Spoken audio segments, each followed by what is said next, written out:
back. In just a second as I work out exactly where the best place for everything is going to be. All right, so we are back.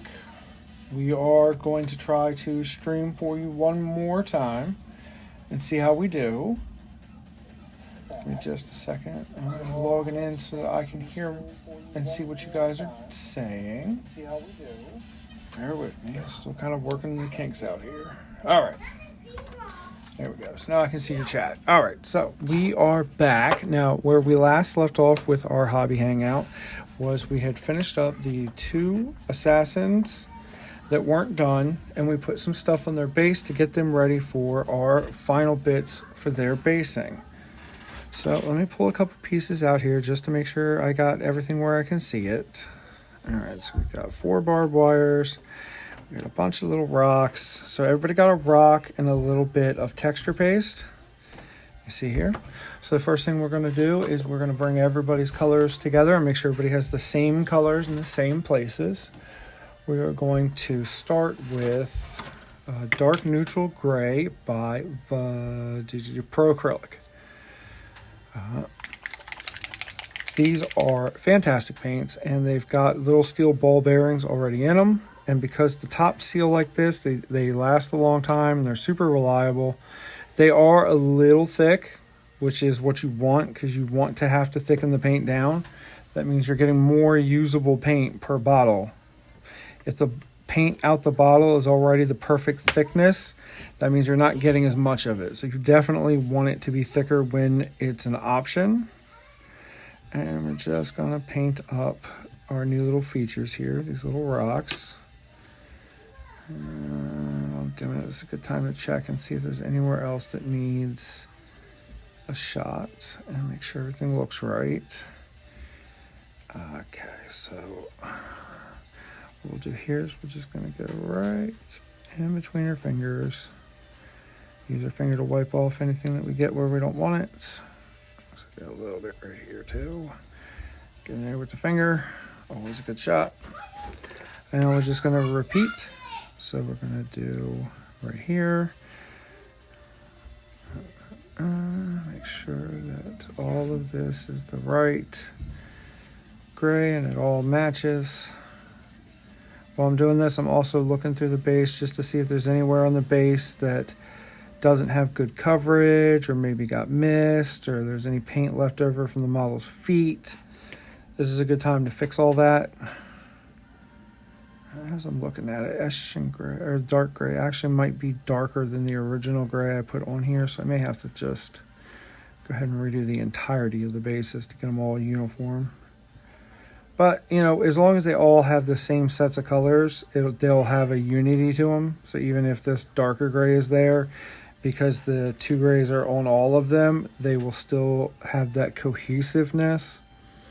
And really that's what this whole exercise is about, is trying to get a couple of different models to look like they're in the same group and the same faction, even though they're painted wildly different. And that was the idea with the Assassins for me, is I wanted each of them to be very specialized and very unique, but I also want to make sure that they all look like they belong to the same group, at least each other. Maybe not even, I don't know what armies I'd run them with, but I want to make sure they at least look like each other, like they're all together. So we'll go ahead and get these all down to the same sets of colors. Now, while we're here, ideally, as we do these little hangout sessions, what I would like to do is be able to have a chat with you guys about anything that might be going on or any questions you might have about things. It's a good time for me to help anybody who has a painting question specifically. So if there's a project you've been working on that you've been struggling with, my hope is that I can be here to kind of help you with that, give you some advice or some feedback, offer you anything that, you know, my skill set can to try to make things a little easier for you. While we're doing them, I also have these 2 rhinos from Zombicide, the Marvel Zombicide game specifically. And since their bases are very rubble too, we're going to go ahead and do them at the same time. So one of the things you can do to make your whole hobby experience a little better is whenever you're doing something specific, like in this case, I'm doing bases and I'm doing these kind of urban rubble bases. If you look around your painting desk at your miniatures that are at different stages, if you find any other ones that are also at the same step or using the same colors that you happen to have out, put them in a line in front of you with your current project. And what you can do is, like just now, we've got the assassins drying.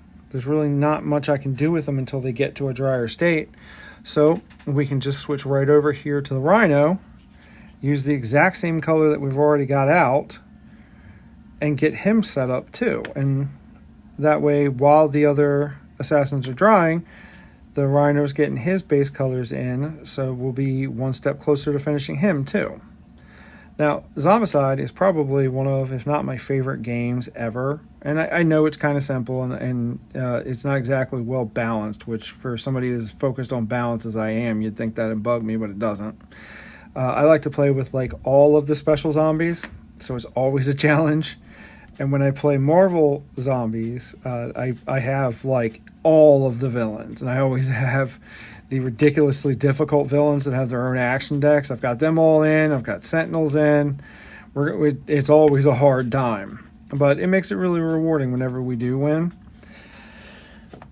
But because I do so much of it, it's one of the things that I really want to make sure I have as much of them painted as I can, because that way I can always have whatever characters somebody might want to play ready to go.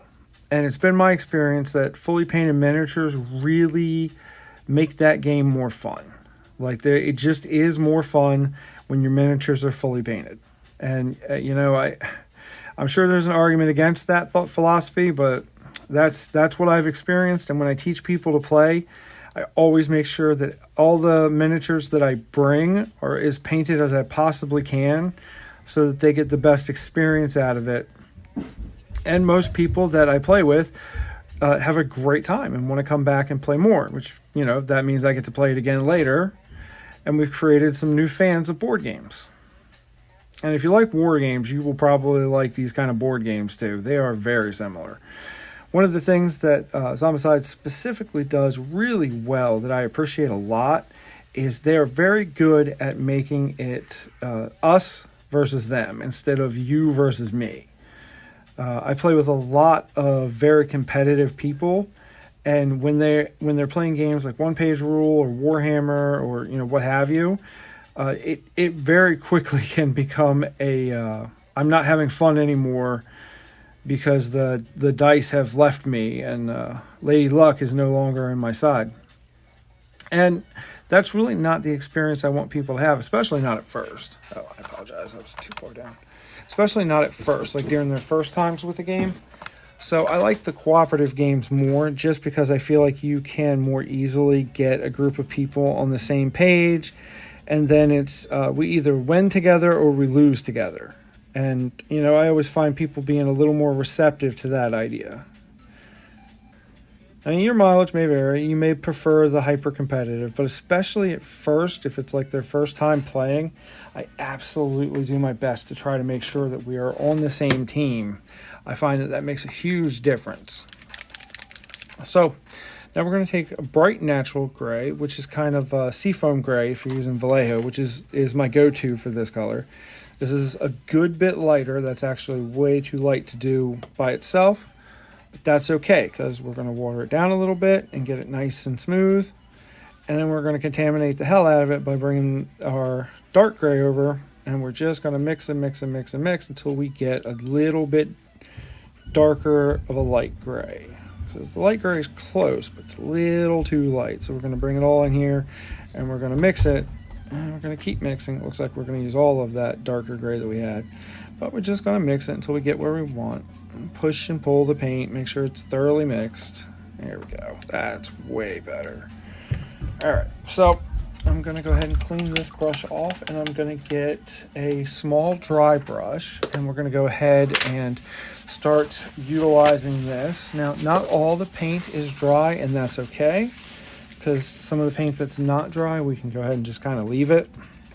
So what I'm doing is I'm putting a drop of water on the towel. And what I'll do is I'll take my dry brush here and I'll just kind of tap it into the tissue.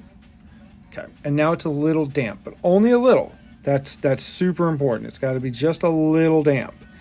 We're going to kind of dance just the tip. We'll come over here and we're going to get most of it off. Now, because there's so much on these bases, if I end up with kind of a heavy amount of this, it's fine. It's not going to be a problem at all. I'm just kind of working on making sure that you guys can see what's happening here. I'm going out of my phone, so sometimes the what it's focused on isn't great. This is actually too much. But we're just going to kind of go through and we're going to lighten some stuff up. It's okay if it's a little patchy. It's okay if it's not super consistent, because we're going to wash this to bring it down a few levels by the time we're done anyway. So that's not going to hurt anything. Go through here. I'm just going to do the same thing. Just gently push it, pull it, stab it across the high stuff. Let the dry brush do the work. You will see, like just there, we got contaminated a little with that darker color. It wasn't in the recesses there. So we're just going to reset the dry brush and go back in, because as I mentioned, that's not a problem. It's absolutely not a problem. We're going to wash this all down. It's going to end up real uniform thanks to that anyway. These will just come up as fun little variations in the color, so that your final product has, you know, some life to it, if you will. All right, I'm going to focus on this guy right here. That's very bright. Jeez. Go ahead and give this a dry brush and that a dry brush. Take a little bit more off. Now, especially with this particular one, there's not much texture on the base. It's a very smooth base. So it may be difficult to get an even, you know, dry coat on it from your dry brushing, because it's not textured. There's nothing for the dry brush to hit. In that case, you can also just kind of tap, and you can tap and spin, and you'll just put more color in it. And again, this is all about creating some color gradients and variants so that we have something to work off and we have something for our shades to bring together. So this one is the wettest of the ones we've done, so this is going to be the least receptive to this, but it'll still work. Again, you know, these techniques can be blended together, and while this paint is still drying, what'll happen is it'll kind of naturally blend into the dry brushing as I bring it across. And the dry brush is still going to leave more paint on the higher areas, so it's still going to do what it's supposed to do. It's just a little more blended now because of that. So with that done, let's take a look at our rhino. So our rhino is still a little wet. So what I'm going to do is I'm going to mute the chat real quick, and I'm going to use a hairdryer to get this to dry the rest of the way out. Let's see, do I have a mute option here? I don't see a mute option. That's not great. All right, so I'm gonna stop the stream for a second. I'll be right back. Do you wish to stop watching? All right, anything? Let's make sure that you guys can see. Oh, I've got to figure out how to do this a little better. It is not working out great, and it's super frustrating. But we will do our very best to keep going. There we go. Now we're going. All right, so we're back. I went ahead and dried out the rhino bases with a hairdryer just so that I could keep going and we wouldn't have to sit and wait.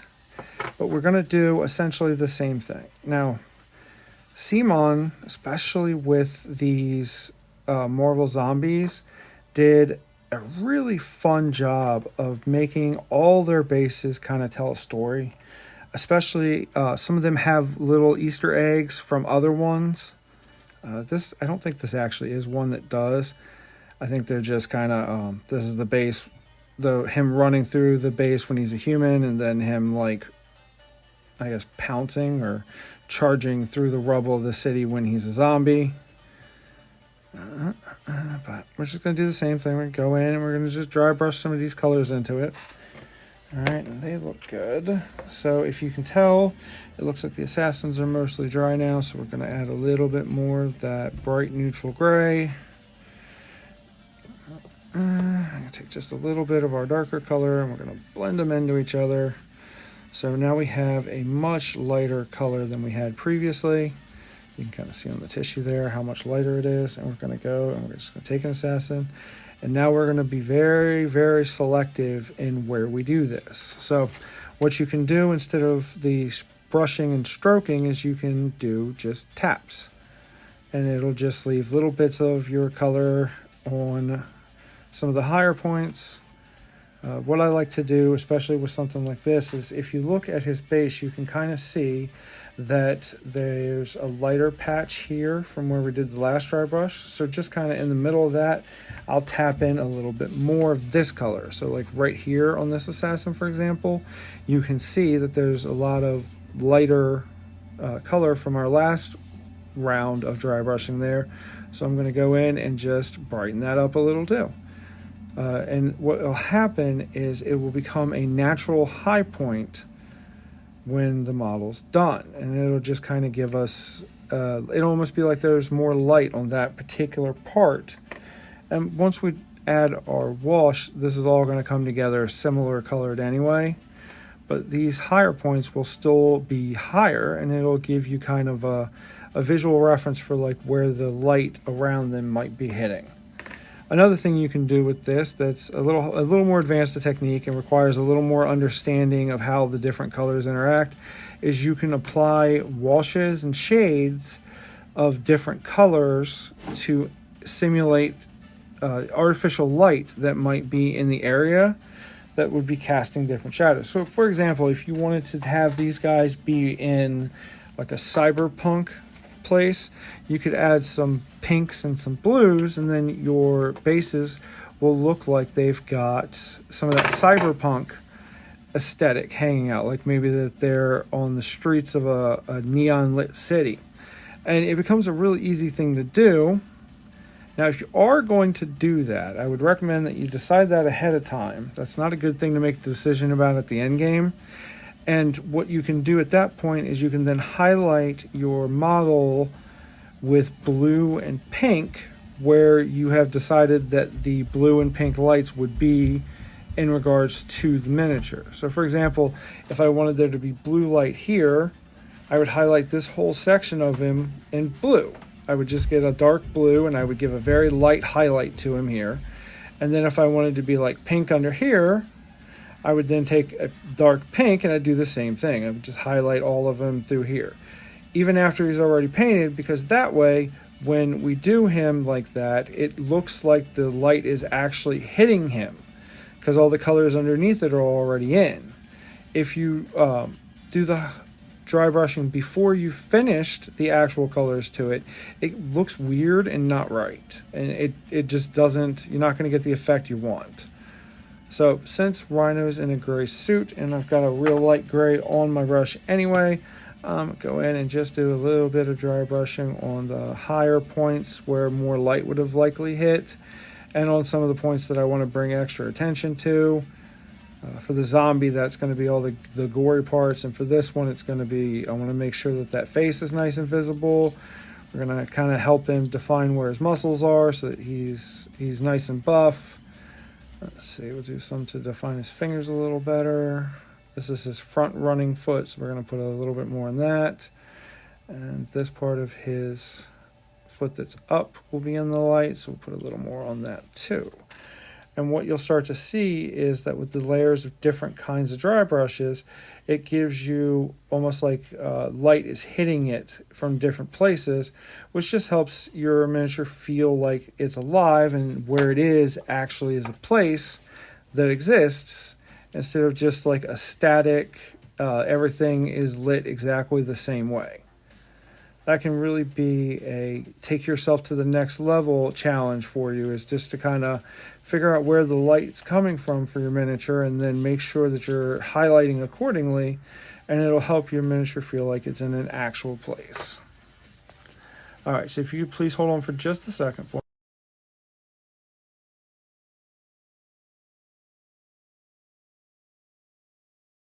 All right, I'm back. So I apologize for that. So let's take a look here. I think that we're in a pretty solid place for this. I do have my Space Shark Assault Marine here, and I do want to start highlighting up towards the white of the various iconery he has here.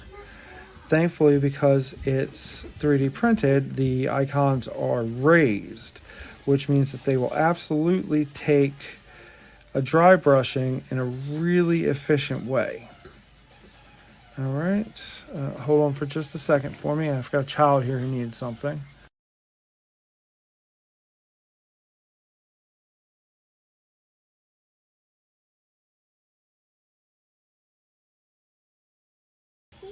All right, so we're back.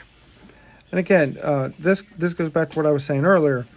If you know you've got multiple projects that have similar colors, you can keep the various projects somewhere that you can quickly get to, and then as you change the colors that you're doing with your main model, which is the assassin in our case, you can then jump over here and get the same color done on some other models, just so you're being efficient with your time. Because I find one of the worst hobby burnout symptoms is when you haven't been able to complete anything. And I find most of the time when people who I'm working with feel like they can't complete a project, it's because when they've got the color out that would work on multiple things, they're only using it on the thing in front of it, and so they're only making progress on one model. And when you do it like that, and you've got dry times to deal with, and you've got you're trying to make sure your model looks as good as you can, you can quickly burn yourself out because you're not making visible progress and quickly. So I've always tried to gear these videos towards making it easy for new people, because there's lots of very talented internet artists that will show you how to go from amateur to mediocre, or go mediocre to early professional. And if you're willing to really dedicate yourself, you probably could even find some people to help you go from amateur to professional. But my goal here is to show easy ways and efficient ways to use your hobby time so that you can join the hobby, get stuff done, and feel proud of it, and then be ready to do something with it. Thankfully, most of these models come from actual games, so it's not so hard for you to turn them into a piece that you play with and actually do something with, which really increases how much fun you can have with your hobby. So what we're going to do now, move the camera just a smidge, is I'm going to take some Elmer's glue. Now, Elmer's glue is funny. When it dries, it tends to be stronger than super glue, but it also tends to be much more difficult to use because the dry time is so long. And that really creates a bizarre paradox of where you have to learn which glue is the best glue to use. So we're going to start with getting all of our barbed wire and getting it all separated. As you see, it kind of got stuck to itself. And we put a small dollop of the Elmer's glue here, and we're going to use this with these barbs. So let's start with her. Now, she does not have much real estate in her base, so we're going to take this barbed wire, and what we're going to do is we're actually going to shrink it a little. So we're going to apply a little bit of pressure as we twist, and what that's going to do is it's going to make the coils a little bit smaller and tighter, and that will make it so that we can more easily apply it. Now for her, I think the best place for us to put it is right in between these two rocks, so I'm going to set it in the super glue, or the Elmer's glue, excuse me. And you see it's got 4 connection points now. So we're just going to make sure that those connection points are all making contact. Now, I don't want a lot of overhang, so I'm going to physically manipulate it. There we go. And now if you can see here, you've got some glue here, some glue here, some glue here. And we're going to take our brush here and we're going to add just a little bit more. Unfortunately, as I mentioned, Elmer's glue isn't strong until it's completely dry, and it dries very slowly because Elmer's glue tends to be very wet. It dries clear, and sometimes it dries with a sheen, so just be mindful of it. But we've got a lot of good connection points there, and when it dries, at worst it'll look wet, and at best it'll just look like the barbed wire's on the ground. So that'll be her done. And now we're going to pick the next one. And we're going to do kind of the same thing. So we're going to evaluate the pieces we have. She has the second smaller base, so she doesn't have as much room either, so those two kind of bigger pieces we'll save for the bigger bases. Because I want it to stretch out across the base, we're going to try and pull those coils so we get some more length out of it. Now that looks perfect because it looks like they're stepping on a rock to step over the barbed wire, and that tells a little bit of a story. And anytime you can tell a story with your base, it'll add so much to your work because your work looks like it exists in a world instead of just some stuff you threw together on your painting table. All right, so we're gonna go right through here. Come on. Good set of needle or thin pliers does a lot here. These are, I want to say that they are makeup pliers or makeup tweezers, like for pulling small hairs out. They work really well because they come to a nice sharp point. All right, so that's about where I want the barbed wire to live. So I'm going to get a little bit of water on my brush just to help it get a tip. And this is one of my throwaway brushes, so it's good for using for super glue because super glue is really hard on brushes. And you don't want to use your high-dollar professional brushes for things like Elmer's glue because it'll absolutely wreck them.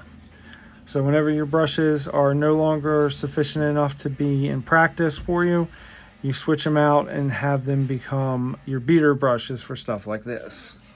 So we got a good bit of barbed wire there. So now we've got, we'll do her last. We're going to do the Vindicar style assassin, the assassin that's got the long range. Now, it probably makes the most sense to either go in front of or behind her. I think behind is probably going to be for the win here. I'm going to stretch it a little bit, see how it sits. Okay, so that's pretty solid. And it's like it's just behind her because you don't want it to be touching in this particular instance because you don't want it to look like her cloth on her little cape should be reacting to the environment, and it's not. That's kind of like the exact opposite of what we want. We want to look like the environment and the character are coexisting.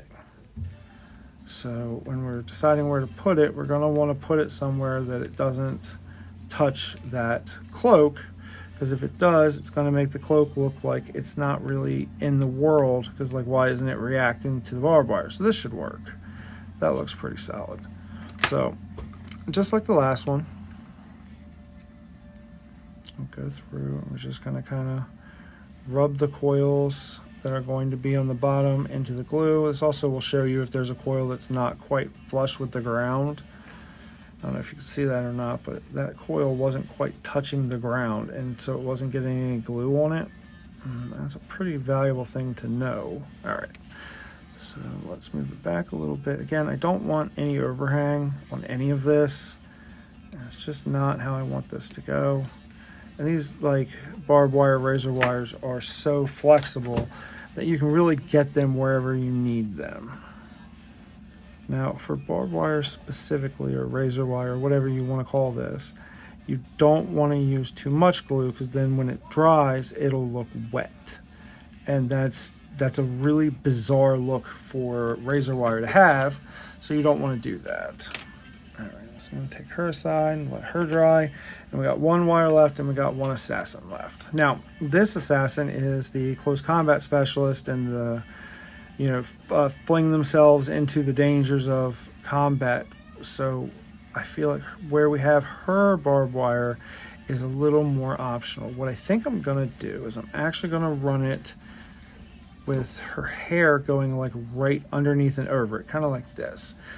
She is representative as a very athletic assassin who uses lots of very fancy moves, and this particular sculpt makes it look like, her hair is almost supernatural, as it's like a part of her movement. So we want to try to make that better. We don't want to be in conflict with that. Since it's a feature that the sculptor left in, we want to try and make sure that we're making it better and not taking away from it. Don't fight the sculptor. If the sculptor gave you this, then try to find a way to use it efficiently. There you go. Rather than trying to compensate for it or do something about it, and it'll go much easier for it. So now we do have to completely stop and wait for that to dry. We can't do anything else with that. So what we'll do now is we're going to go work on some other stuff. Now, Elmer's glues, the time for it to dry varies greatly depending on a myriad of factors. So this could be very quick and it could take a long time. So it's good to make sure you always have other things to work on while you're waiting for that to go down. So what we'll do is we'll finish up the rhino here. He doesn't need much, so he'll be an easy project to finish. And as I mentioned earlier, actually finishing is so important to these kind of projects because that is what's going to make them feel like they're worth doing. You have to finish. So we're going to take the skeleton horde contrast here and move that out of the way. And we're going to go ahead and do all of the horns and bones that are protruding. So this is a very wet contrast paint, and what it does is it gives things kind of an aged bone look if they are ivory underneath the contrast paint. And that's really what we want. Now for this particular bone and horn, what I've decided I'm going to do is I'm going to focus on the bottom of them being where the darker color is. So it's darker coming out of the skin than it was at the tip. There's a lot of different kind of horns in nature, and they all have different aspects to them for like why they look the way they do. And you can absolutely invert this and have the tips be darker, but for today and for this, I think I'm going to do it like this. Because especially he's a zombie, the further away from his flesh it gets, the cleaner and healthier it looks, kind of helps sell that degrading body look he's got going on. So it does work on a couple of different levels. And once I finish putting this on and it dries, I'm going to take a darker contrast paint and do just a little bit at the bottom, and then we'll do like a brown wash, and what that'll do is it'll bring it all together. So right now you can see there's like a stark stopping point on each of them.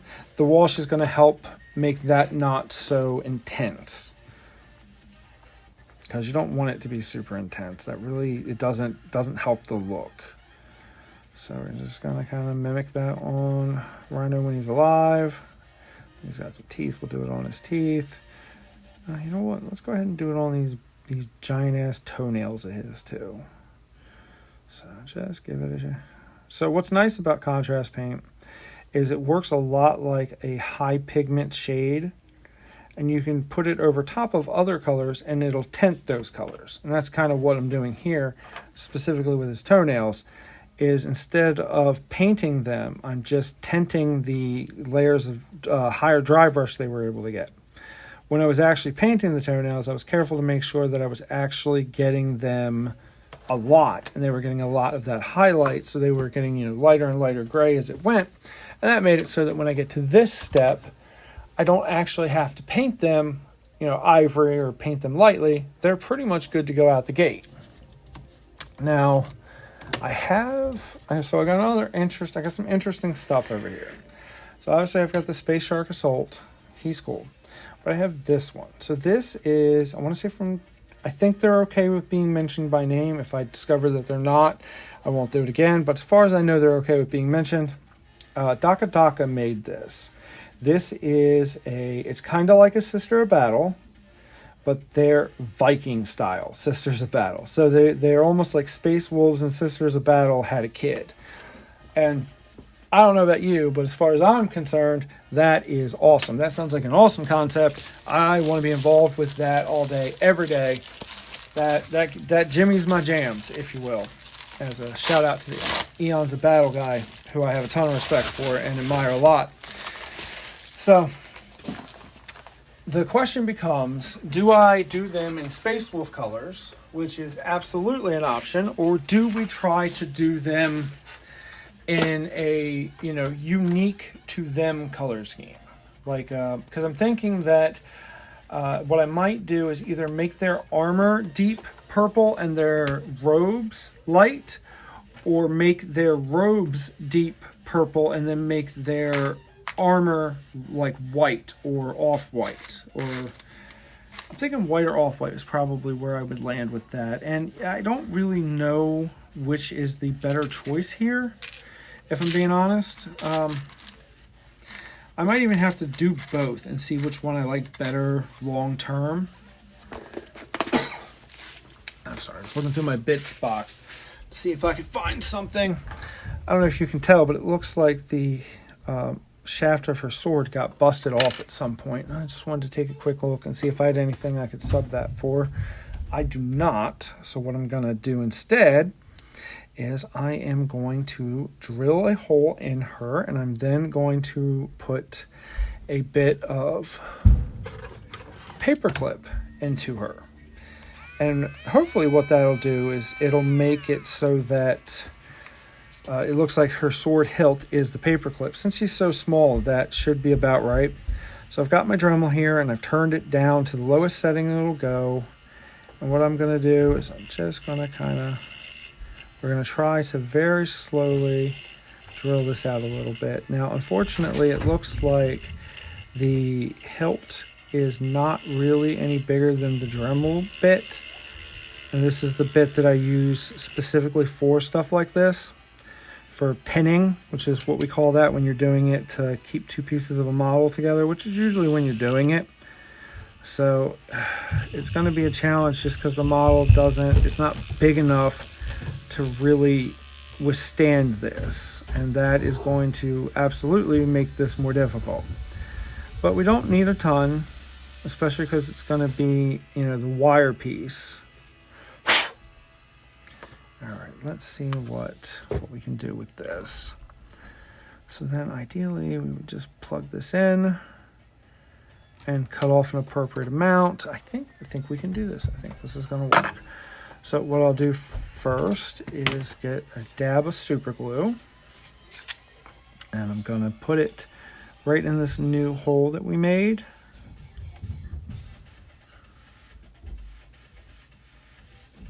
Perfect. Now before I put the paper clip there, I'm going to get my instant set. That's this. So if you don't know what instant set is, you should, because it's fantastic. What it does is it instantly dries super glue. So get the paper clip in there, get it in place, make sure it's angled the way I want it, because I'm only going to get one chance at this, and squirt. Now, when I say instant, I mean instant for most situations. This situation is not going to be instant because I have literally a blob of glue. So I am going to have to support the paper clip until the drying has been completed. It's already starting to stiffen up. That is beautiful. So we're going to cut it right about here. Perfect. And let's see how we did. Oh, it's a little off. Come on now. So it's got just enough of the dry left for us to shift it just a smidge. But, honestly, especially once I get it covered in paint, that looks like a sword. That looks like a sword hilt. It could use a wider piece at the base to represent the pommel. But, as a last-minute fix to this, I will take that all day, every day. Now, the accelerant won't hurt the paint, but it is a chemical, and it does, fume the room. So make sure that you're being mindful of how much of it you're using and where you're using it. You don't want to make yourself sick. While I'm waiting for these to finish, because it's all about making the most out of the hobby time that you have, we're going to do a ink line on a red Warden. I think they're called red Wardens. A Space Shark Terminator. So what we'll do then is we will have some straight black ink from a calligraphy set. I believe this is the what's this pink? What is this ink called? This is the Speedball Super Black. I moved it over to a calligraphy container so that it's easier to deal with, because I can then use the dropper inside of this to make it come out, and I don't have to have the giant container of it. So I'll put a little bit of water and then get a little bit of ink. Now this is my best brush for line work. And what my goal here is just to get the bottom of the red where the white meets. And because this is like an eye thing, you're going to brace yourself at both sides, and you're going to brace the model. So I've got a hand bracing the model, I've got a hand bracing me. As you see there, it deposited a little more than it should have. We'll have to clean that up. Now we're going to do the same thing with the upper part of the eye. All right, perfect. And what you'll have to do sometimes, and it's just the nature of the beast here, is you'll have to run the ink through all of it and then repaint it. And it sucks when that happens, but sometimes that's just the way it is, and that's what you got to do. Now, as you see here, the black is completely covering his eye. That's obviously not what I want. So I'm going to take my brush and use it like a little sponge. I'm just going to gently dab it and pull a little bit of it away at a time. Mouth shut. All right. Let's take a look here. How are we doing? All right. So, yeah, we're going to have to touch that up, but that's all right. That comes with the territory. What else I'm going to do is I'm going to create a line, a black line with this dark ink between the white and the gray. And what it's going to do is it's going to make the white look brighter and like it's got like an intense shadow between the light of the white and the dark of the gray. And since this is essentially a skull face icon, like the skull face paint job he's got going on here, it should make it look a little more like a Punisher skull, because that black outline will make the white pop more and make it more, visible, especially because the black is actually darker than the gray around it. One of the things you'll also notice, especially if you've been here for a little bit, is anytime that I have a little bit of paint go where it's not supposed to, I will immediately use my finger to clean it up. And, there's absolutely no reason not to. It makes such a difference. If you don't do it, you should do it. All right. And while I'm here, we'll go ahead and ink a little bit of these details. And what this is going to do is it just makes it easier to see the details from a further distance because now they've been outlined in black. And I wouldn't do the entire model, and I wouldn't recommend doing it for every model. But if you've got a unit that's special and you want to help them stand out a little more, man, black inking or black ink line work really does a job. It really does. And, you can use things like the Gundam panel liner, which I'm a big fan of as well. And then you just you layer it on there like an oil paint, and then you just clean it up. But that'll never give you as good or as sharp a line as if you learn to do this. And, yes, this is a much more time-intensive way to do it, and it's not always worth it. But when it is worth it to you to do it this way will get you the best result. So, that's a decision you have to make kind of based on, the model, based on the amount of time you have, based on what you want to do with said model, and based on how important that model is in the scheme of things. But in the same way that we try to highlight before the groove where like two armor pieces meet, if we run this black ink into the groove where the armor pieces meet, it'll absolutely make the whole thing pop more. Just it's such an easy thing to do, and it makes such a difference because the black ink then becomes a black shadow, and that black shadow creates really defined separation and contrast between the armor panels, which makes it so that you can see it better with your naked eye. And while that's not always the first thing a painter thinks of, you would think, it absolutely, once you learn to do it, becomes one of your most important tools. The more that you can get your eye to be able to correctly and quickly identify what you're looking at, the better the job you're doing. And it's just one of those things that's just kind of how it is. Now, that was a little more ink because my ink dried up a little bit on me here. So I'm going to go ahead and walk you through doing a few more. Now, I like to do the undersuits of my space sharks in a deep black. So I'm actually going to kill two birds with one stone here and use that to paint that undersuit as well. And we're going to create just a little bit here and around his elbow. I would recommend, if you're going to do this, and again, if you're asking me, I think you should, then do yourself a favor and make sure that you're only doing it in places that you can easily see from most angles.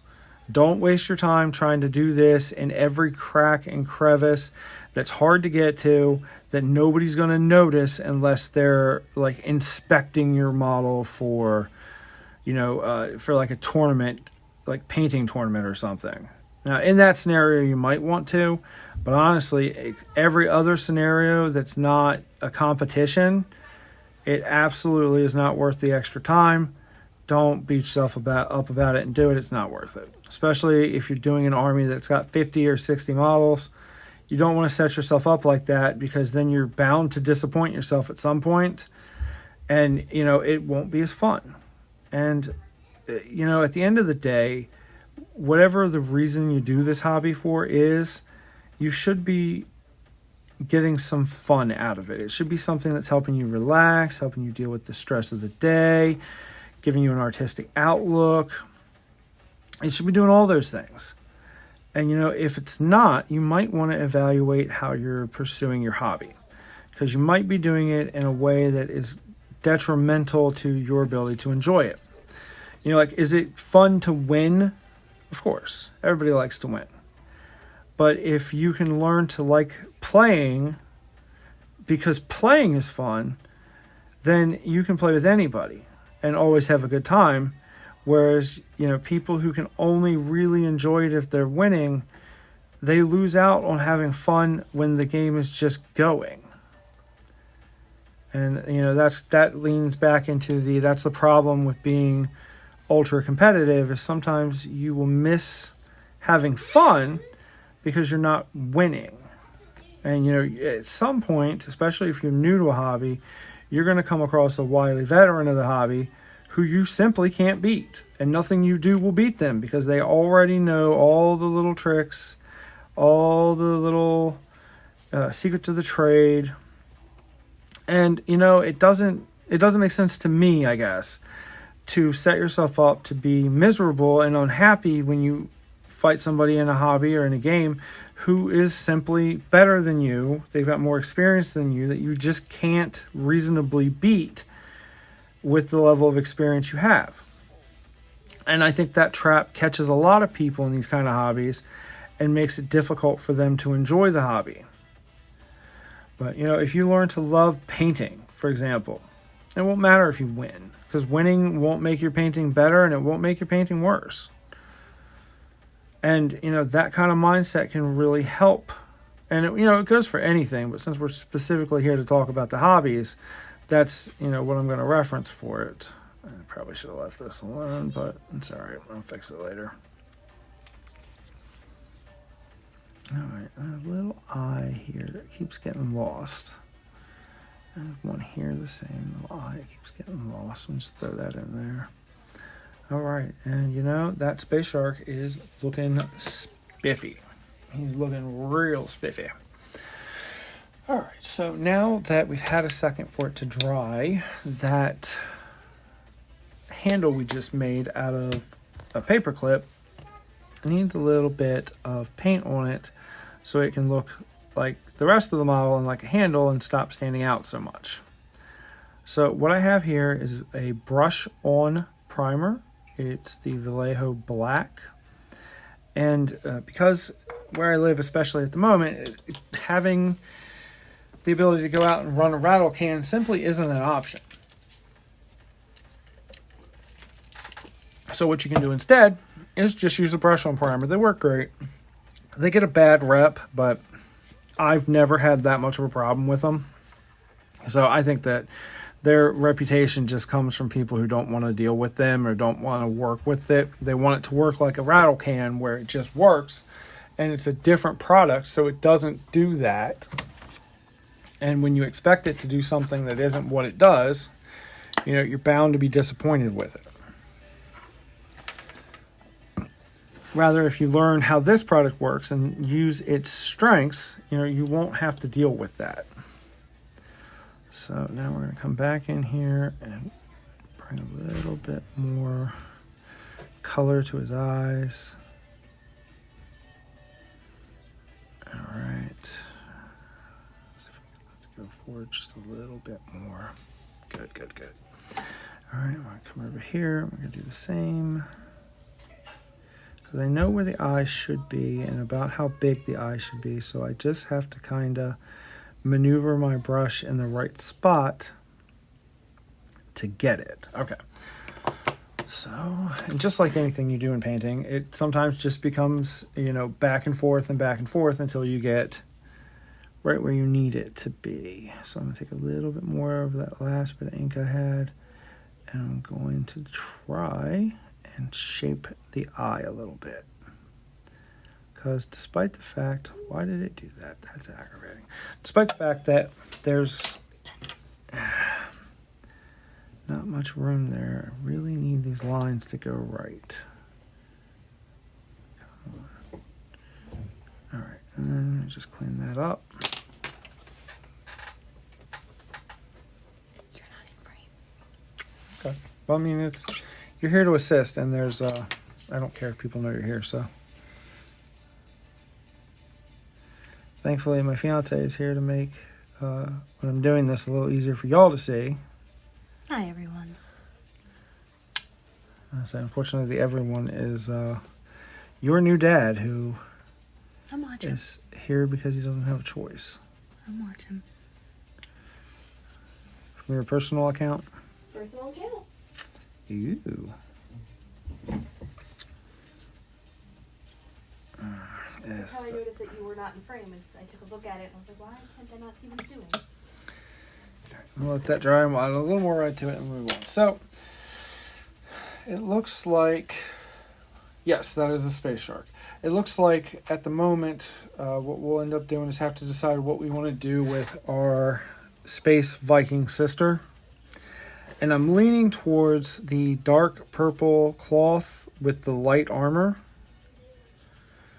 We could do it in the Space Wolf colors. We actually could do the armor in the Space Wolf colors and then just do the flowy capes in the purple, but I'm thinking that's where I at least want to start and see what that looks like. So we're going to get dark purple from Pro Acryl. And I'm going to give that a good shake. And let a little bit out. Another important thing to remember is try to make sure that the brush you're using is the right size for the area that you're painting. Because if your brush is too small, you end up putting a lot of work in to get an area done, but it won't look any better because you could easily have just done the same thing with a larger brush and been done in no time.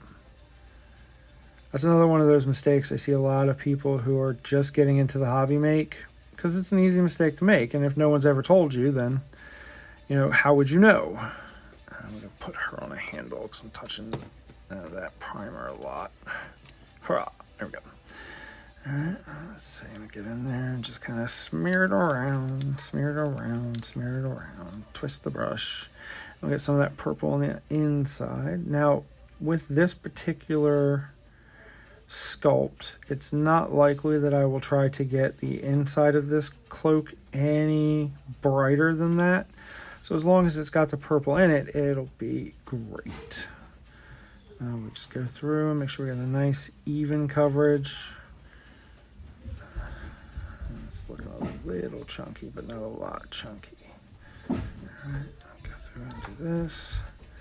Now, whenever I'm doing a model like this, one of the things I like to make a mental decision about is this a model that is going to dictate me painting more models like this, or is this model just a one-off?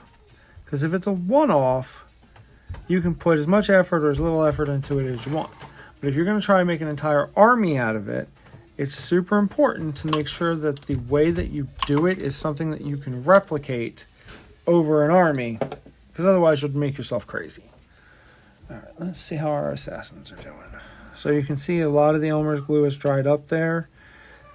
And so like here, you can see this one did really well. Get this a little closer to you. it didn't create the little moist looking pool that it does sometimes. But this one right here did. So hopefully it'll dry a little bit more and then it'll cut away a little bit. I'm not sure if you can see it on the camera or not. But if it doesn't, then we can use a matte varnish to make it not shiny anymore. All right. Oh, they are coming along. That's what we want to do while we're waiting for that to dry. And again, this is my, if I had a single tip that I'd like you to take with you, it's work on many things simultaneously, because that'll make sure that the whole time that you're doing something, you're succeeding on multiple fronts. And it makes it feel much more rewarding, and it also makes it so that you are constantly doing something and you're not just sitting around and waiting for paint to dry, which can be super, super trying on your nerves. And again, especially for new folks, like, completing something is so important. And, you know, even if it's not great and it's not perfect and it doesn't look the way you had hoped it would, finish it and put it in the bin and call it done. Like, you have other stuff to get to. Don't let yourself get stuck in the trap of just kind of sitting and watching the same mistake and then being upset about it. You know, make the mistake, have it not work out, and then finish it and put it aside and be like, well, it's still done. Because come hell or high water, mistake or no mistake, it's done. And then you can be like, well, at least I finished it, and you can go to your next project and use some of the stuff you just learned and hopefully have an easier and better time. Let me see what we got here. I'm going to do a video for her. I don't want to use her. You know, the other problem with this is, since there's not really many folks in here, I don't have enough people to poll to see what you guys want to see or what you want to learn about. So at the moment, it's mostly just me trying to figure out what would be a good use of my time. Hopefully, though, as we get more folks coming along, we'll see more and more stuff that we can do, and we can hone some projects in on some topics that you might need to make your lives a little easier. Because, you know, at the end of the day, that was the point of this channel, was to, you know, provide you with some guidance and some help. Because, you know, I have the advantage of having done this for 2 decades, 2.5 decades. I don't even know at this point. But I've been doing it since I was a teenager. And I've learned a tremendous amount, especially since the internet age has come along and made, you know, teaching people cool again. And I'd really like to help some people find this hobby, because this hobby saved my life. And, you know, if it saved my life, it might be able to save your life too. And that's a hell of a gift to be able to give somebody, even if it is just a stranger on the internet. It's not always an easy hobby. It's not even an affordable hobby all the time. Sometimes you really gotta work the nuances out of how to get stuff without having to pay as much for it. You know, and some of that comes down to where your ethical radar sits. Because there's always something you can do to get whatever it is you need. And, you know, where and what you're willing to do and what you're willing to be okay with is different from person to person. And then, you know, some people really are purists and they're like, no, it's got to be the official product from Officially Games Workshop, for example, or, you know, you're a bad person. And it's like, well, you know, the official Games Workshop product is artificially inflated to an almost criminal degree, in my opinion. So not wanting to buy into that system is not crazy. Like, you know, if you're looking at what they're putting out, and they're beautiful, but they are so inflated in their value, and you know, you don't have the money, the time, or the patience for that nonsense. You know, there's always great alternatives everywhere. Thanks to this age and the internet, man, especially if you find somebody, if you have a 3D printer, or you can find someone with a 3D printer that you can commission. And most people with 3D printers will commission you something, because, you know, we are all broke and we are all trying to make some of that money back. And man, you can go out and buy an STL from a creator who has made something that is exactly what you want. And that's such a cool feeling when you find a creator who's got just their style matches what you want just perfectly. Oh, chef's kiss. Because then you get an army that's totally unique, that you can make as many of as you need, And if you make a mistake, it doesn't even matter, because frankly, you can just have another one made and try again. And that can take a lot of the pressure off you as well, because it's like, well, yes, I made a mistake, but this model costs, whatever it costs to get done for you, and it shouldn't be much, especially by comparison.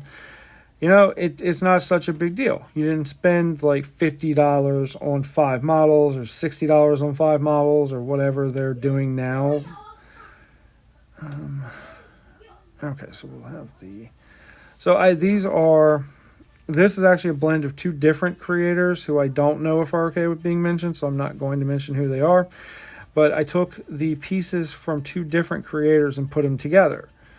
This is the head of my usual warp spiders, and then this body style is actually from a completely different creator, but it's close enough that it matches my other warp spiders, but this one gets a really unique pose, and this one's weaponry is slightly different. So it's a really cool one-off that just kind of has a look to it that my other stuff doesn't. And if there's anything about 3D printing in general, man, being able to make something that's custom fit for you is absolutely one of those benefits that until you've had it, you really can't understand how valuable it is. And then once you've had it and you have to go back to sprues, you're like, how did I ever do this? And why do I have to clean up every piece on this sprue? Because when you have resin, you don't generally have to clean much up. You do sometimes, but it's not generally. So this is one of my regular warp spiders. And she is exactly what my other squads look like. And they absolutely tickle me. They have such a cool aesthetic to them. This one specifically has the little grabby dealies at the top, which I'm a big fan of. So what I do for this new model is I just look at what's colored in what way on this one, and then color it similarly on the new one. And because their aesthetic is similar and because their look is similar, it all kind of comes together and makes them look cohesive, which is super, super important in this scenario because you want your models to look cohesive. Because when you have a 5-person squad, if they all look like they're from completely different things, it becomes really disorienting when you're looking at them together, and you want looking at your models together to make them better, not worse. So we're going to take Wildwood now. This has been a little bit. We're going to water it down just a little. This is a super dark brown. And what my goal here is just the very base of these horns. And I basically want the width of my brush because that's the smallest width I can reasonably hope to get. All right. There we go. And with any luck, that'll create some shadow, so it'll look like he is, his horn is actually a thing that exists in the world and not just a fun little prop that was put on the sculpt. All right. Do the same thing for the other side. Whoop, way too much. All right. And just a little bit around, a little bit around, and a little bit around. We'll do the same thing on the other side. A little bit around, a little bit around, a little bit around the base here. All right, so that looks great. We'll do his horn here. Now, because his skeleton is different than his horns, I'm not going to do this technique on his bones that are in here. What I will do, though, is I will absolutely take some of this dark brown and I will put it around the bones to catch anything that got some of that initial bleach bone color that it was not supposed to. So this just kind of gives me a way to make the bone pop a little bit more. And if I get a little bit on it, it's not going to hurt it, so that's fine. All right. Now this is where we're at, and once this is all completely dry, we'll be able to take the brown wash and then we'll be able to make it into a proper horn, and that should bring it all together, which is ideally what you want your wash to do. You want your wash to kind of bring everything else that you've done together. All right, so let's take a look at these guys real quick and see where we're at. See if we're far enough along that we can. All right. So these two are pretty well done. This one needs just a little bit, and this one needs more, but it looks like it's in the right places. All right. So what we're going to do is I'm going to mute this real quick. We will be right back because I'm going to run the hair dryer, and I don't want to, blow your eardrums out. So sit tight. I'll be right back.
I was muted. Holy crap. All right, so we're back, and now hopefully people can hear me again. If you're still in the chat, you should say hi so we can get to know you. Thank you for putting up with this, because my goodness, what a mess. I'm so sorry. We're going to take the black wash from Pro Acryl, and we're going to complete the blending for all these bases for our little assassins here. I'm just going to kind of slop it on there. We are going to use some water to lighten it up a little bit because I want it to flow.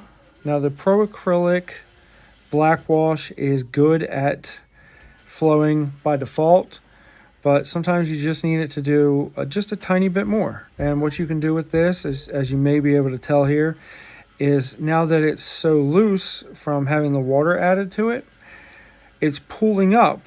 And normally that would be bad, but in this particular case, it's actually not. So because you know it's going to pool, what that means is you can kind of pick where you want it to pool.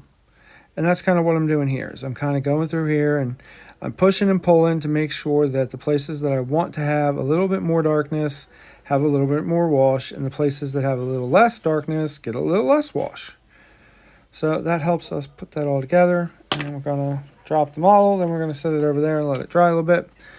Go ahead and get the next one. When you can, having a production line like this really, really helps. Because then not only can you get a lot of different things done, it also makes it feel like you're getting a lot of stuff done. And that helps a ton. Because sometimes it's almost as much a game of keeping your sanity as it is a constructive hobby to help with, anxiety and relieving stress. So anything you can do to kind of make that a little easier on yourself and give you some moral victories and some physical victories of being completed just makes the hobby a little easier to enjoy. All right, so we've done something similar. Here's what I'm going to do here, though, is I'm going to apply a little bit more wash here because I want it to be darker. So these are kind of the natural low points in this sculpted base here. They're the parts where the tiles meet. So I want that to be darker. And it should, there we go, it should kind of flow there by just default because it's the lower point on the model. Sometimes it needs a little help. And you got to kind of tilt the model a little bit to help the very loose wash go where it's supposed to go. There we go. So what we might actually end up doing with this one is I need to find something to put underneath half of it, like this piece of sponge, for example, so that I can get it to tilt and the wash will dry where I need it to. So now we've got the big one here. I'm going to put a little bit of water on it before we start. And we're going to get some of our wash, and then we're just going to slop it on and move it around. Pro Acrylic makes probably one of my favorite black washes, and the reason that I like it so much is exactly for what it's able to do here. It creates a nice dark wash, but it also flows really well. It's a little thick, so I can water it a little bit to get it to flow a little better, or I can leave it thick if I need it to be in a specific place a little heavier. All right, because we've been working on these assassins for a minute now. This has kind of been the project I do here live with everybody on the tube. So I'm real happy that we're almost done this so I can show you the last of the finishing touches so you can see, what it looks like when you finish. Because sometimes these little touches get lost in translation and they can be really difficult, especially for new people. And they don't need to be. And, a lot of the reason I do these streams, I do these videos, is because I want people to see that, there's not much in this hobby that has to be difficult. It's with a little bit of practice, you can do technique. And as long as you can do a technique, it doesn't matter how good or bad you are at it. It's a technique. You can practice it. You can get better. Actual skill can take you far sometimes, but it's not as needed as you'd think, because by default, we all kind of assume, the painting is a skill. It's really not. Painting is a technique or a series of techniques.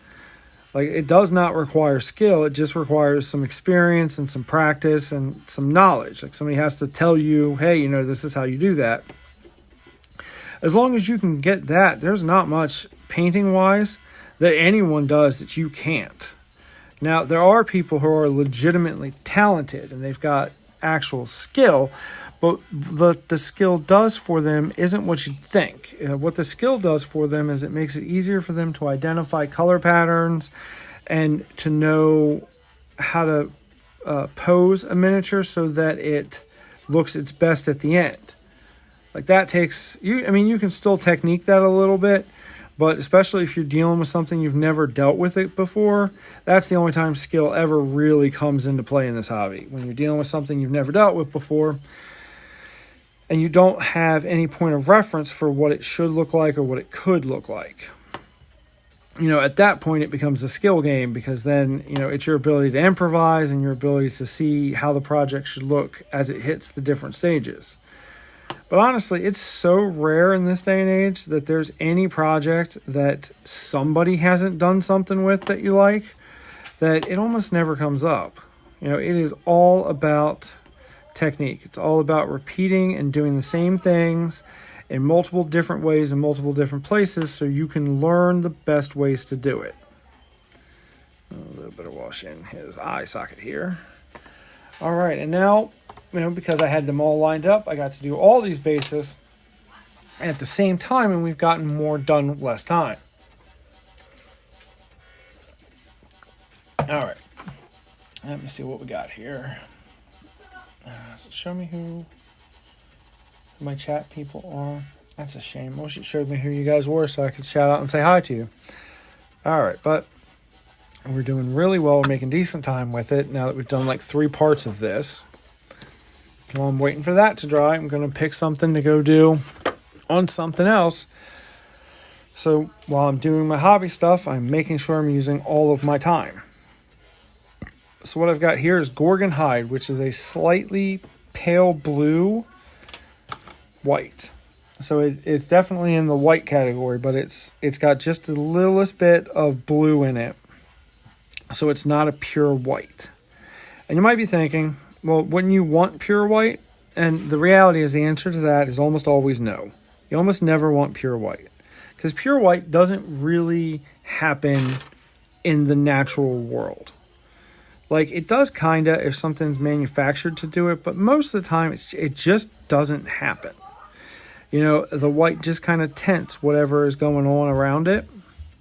Same with black. And the reason that that's important to understand is because if you're painting something black, you should probably actually be painting it dark gray and then putting black into its shadows.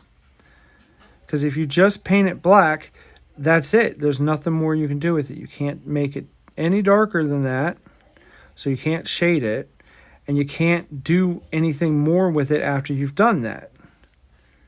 And that will absolutely hinder you and not be cool. You won't enjoy it. But instead, if you can learn to make it, that came out really well. If you can learn to make it dark gray, oh man, what you can do with it is endless. It is such an open field for you at that point. So what I'm going to do now is I did my pattern there because I had, it looks like some metal splashed on it at some point, some silver. So instead of, repainting the pad, I just turned it into a point where I was able to put another of these South Island patterns. So I did a little bit of homework for the Space Sharks. I found that most of the patterns that we see people do are South Islander tribal patterns. So whenever I'm working on Space Sharks, I try to make sure that I'm doing patterns that are in that style as best as I can. Admittedly, I wish I was better at it. Freehand is not my specialty. And freehand is also one of those things that I think is a skill and not a technique. I cannot show you how to do freehand better because, man, it is... If there's something in my arsenal that is weak, it is absolutely freehand. It is just not... I've never been good at it. I've never figured out what the magic recipe for it is to make it so that you can do it efficiently. Oh, my goodness. I'm so jealous of the people that can just sketch on little things and then suddenly they have a whole, like, Mona Lisa on the side of a tank, or they've recreated Warhammer art on something. It's absolutely amazing. I have no idea how they do it, and I can't do it. And it's among my greatest aggravations with this hobby in total. But, what I have learned to do is ample to make me happy. Like the techniques I've got control of, the things I've learned to do, I can make any model that I have look the way that I want it to in my mind, And just because I can't freehand the Mona Lisa onto it, doesn't mean I'm not going to make that thing look sparkling and dazzling and have all of the skibbity riz. Oh yeah, I said it. I said it, you heard it. All right. And what I'm doing now is because this is such a bright highlight, I'm trying to keep the paint loose, and I'm looking for spots like this where two corner highlights meet. I just want to put a little bit of a white speck there. So these little specular highlights will do a lot to make it look like the armor is reflecting light at logical places and just make the armor better. And this is one of those techniques where less is more.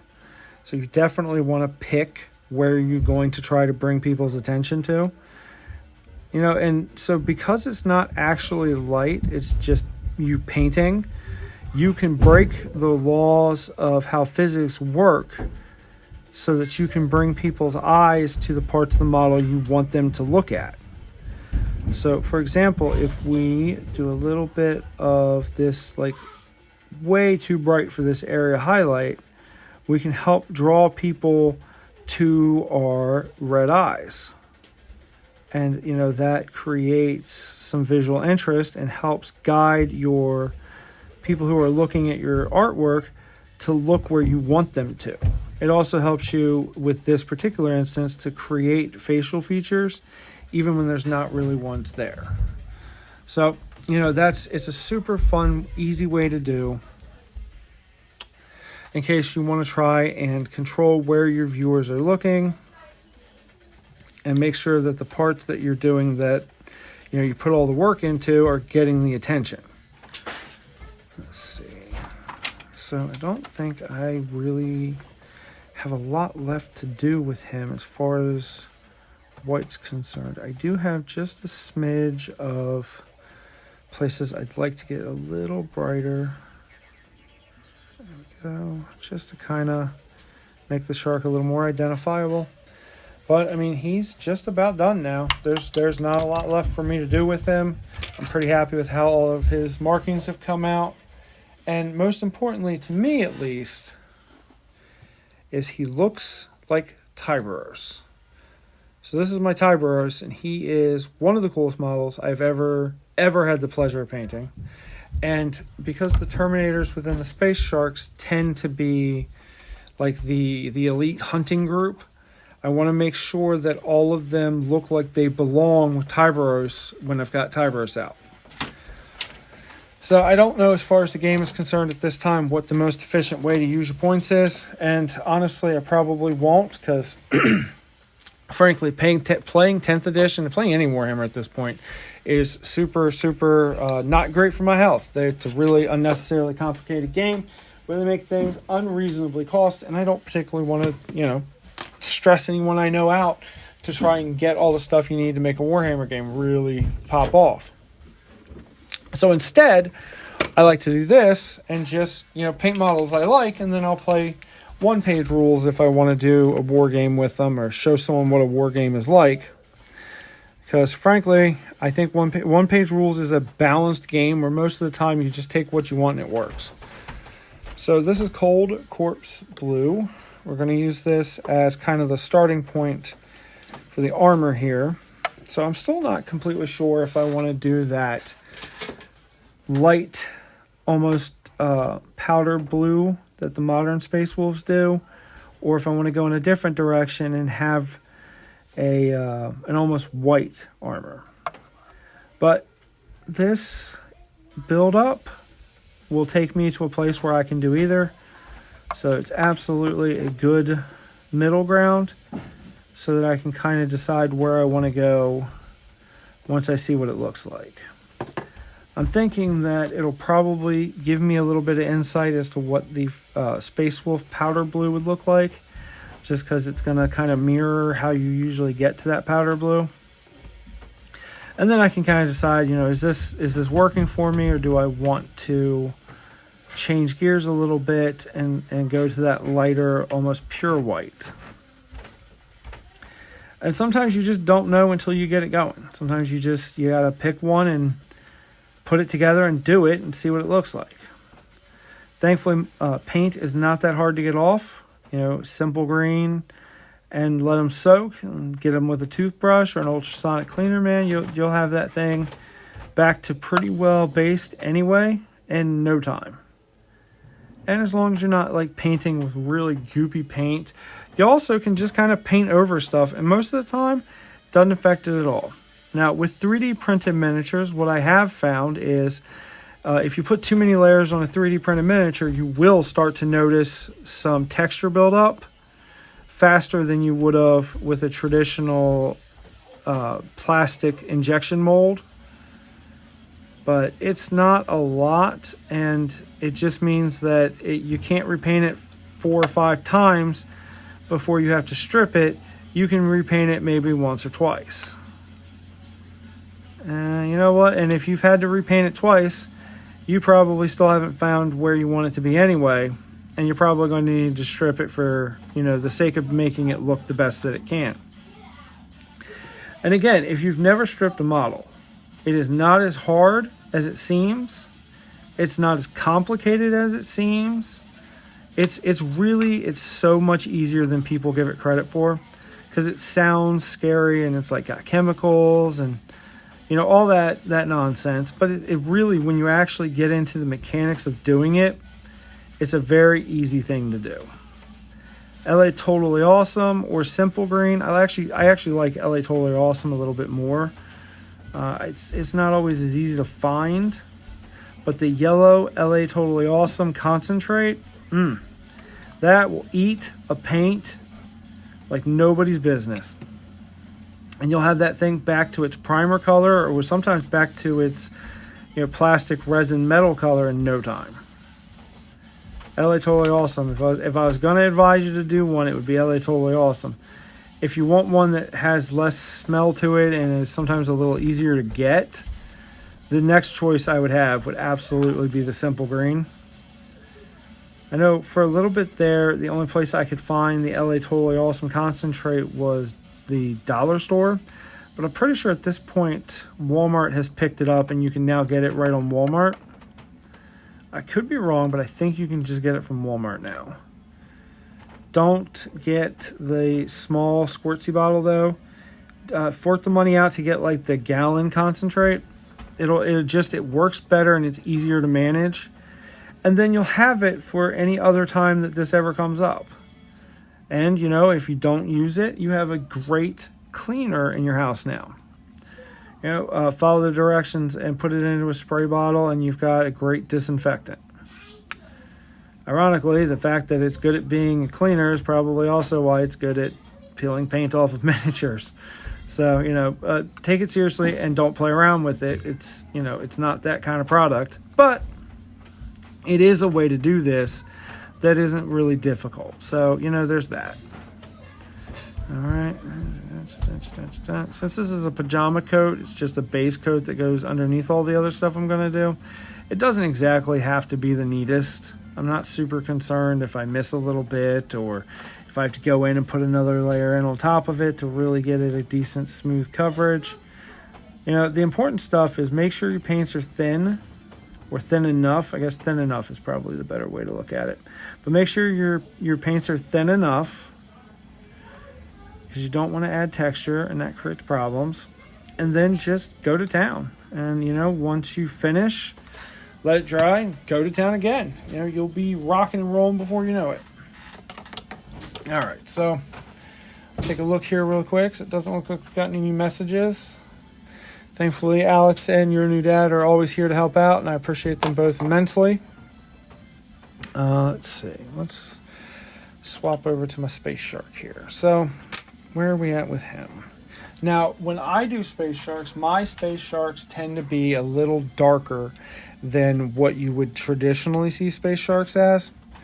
So, this is what my usual Space Sharks look like. They got the gold trim. They've got the dark gray with a light gray highlight instead of light gray as the armor color. And I usually pick a couple patches on them to be black And that's usually where I put the tribalism signs on them, just so they kind of have, each model has its own kind of uniqueness to it. One of the things I find fascinating about Space Sharks is how unique each of them is. And I want to make sure that I'm always leaning into that. Now, the black that I use is German gray. This is, in my opinion, the best black there is on the market. It's the best black. It's the black I have come into that has absolutely changed the way that I deal with black. I cannot recommend it enough. If you can find it, you should try it. I'm hopeful that Pro Acryl has made something similar that works in a similar way, just because it's getting harder to find German gray. But if they have, I haven't actually found it yet. So I kind of hoarded a little bit of German gray, and hopefully I'll have enough that I can cover what I need for a very, very long time. Now, I think personally that the soft black that Games Workshop makes, I believe it's called Corvex black, is just simply not as good. It's just not as good. Sorry, it's not. This paint has the perfect combination of consistency and the way that it dries and the way that it flows. It thins with water super well. And the black that it creates is a nice soft black. That's often like how I think about it, is that this is a soft black. And man, that soft black makes all the difference in making something that you're painting look believable. Because like if you're painting something with like Abaddon black or pure black, it looks almost silly sometimes. Not all the time, and lots of people do wonderful things with it. I'm absolutely not saying that. But especially for newer painters and for average painters, man, a good soft black that you can rely on will take you to the moon and back. It is that good. Now, because this one has the studs on his shin, I'm going to go ahead and do his shin too. I don't usually do a shin unless I'm going to put tribalism on them. And I'm absolutely not going to this time, but the studs are going to kind of act as the accent. If I'm going to paint something black, I want it to have a standout accent to it. I don't ever want to be painting part of the armor panels with this black and have it not mean something. I also like to do their weapons in the black. Sometimes I'll make an exception for it, but by and large, this is my preference.